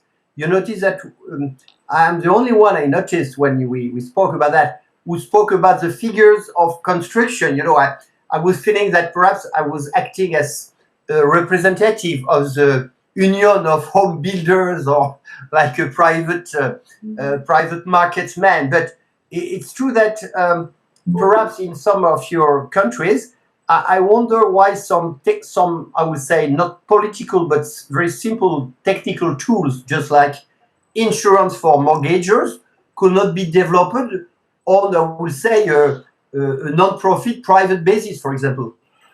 I don't know what you think of my reaction. I think it is very important and interesting question. Among the questions that we raised and during the meeting, it is surely one of the most important. How can be the private sector involved in improving policies? So I think we can. Are there other reactions, proposals for? So I think it was really a rich, interesting meeting because we raised many questions, and I imagine perhaps we can do something more quite quickly.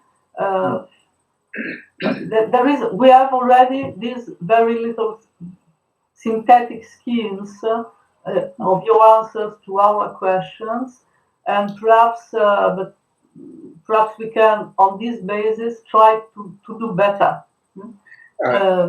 Yes, can I add one thing? Yes. One thing that has been left out of our debate up to now is the supranational level, the European Union. And the story in this case is that housing, along with other social issues, is left to the subsidiarity national level and is not touched by the European Union. But now that the COVID has a little bit moved the Union, and it's agreeing or possibly will agree on larger budgets and all that, it's probably an opportunity to bring housing as a union issue, and how to bridge differences between national systems that sometimes make no sense. Yes, I think it is an important proposal too. And Hedwig Reinhardt sent a message in the chat precisely on this point, we should speak of the European level of government. And if the work we made today can have a signification for the future, I think this can perhaps focus on these 2 points: how to enlarge the discussion to the private sector, but also the European Union. How to involve new actors in the analysis of the situation. I think we can start from our countries, from the work we made today, and try to develop an analysis more policy-oriented, perhaps. Perhaps more homogeneous, because we started from very different questions, very different situations, but trying to work more on the proposals, on the possibilities of innovation. So perhaps we could, in a first, we could develop our work in 2 directions. Very simple assessment of what succeeded, and we went we went really quite well in this path today. So we start from your answers to the questionnaire. We try to make them a little more uniform, but a second direction could be, we think of possible innovation involving different actors. Is it okay? We could perhaps live with this general idea, and we shall work a little more through mail and more traditional and not visual communication ways, in order to define better a little program in this direction. And in the first direction, we produce a little report for the Tuscan region, and in the other direction, we work on a more academic but quick publication on these topics. Is it okay for you? Yeah, Professor, I totally agree. Okay. So, I totally agree. Thank you. Yes, I think it's important. We can do something, and we have the resources to do it quite easily. So let's try to do it. And I think all the analyses which are made at the European level are much more descriptive of the situation. If we try to work more on the possibilities of innovation with the different disciplinary approaches we have, we can do something good for us, and quite quickly.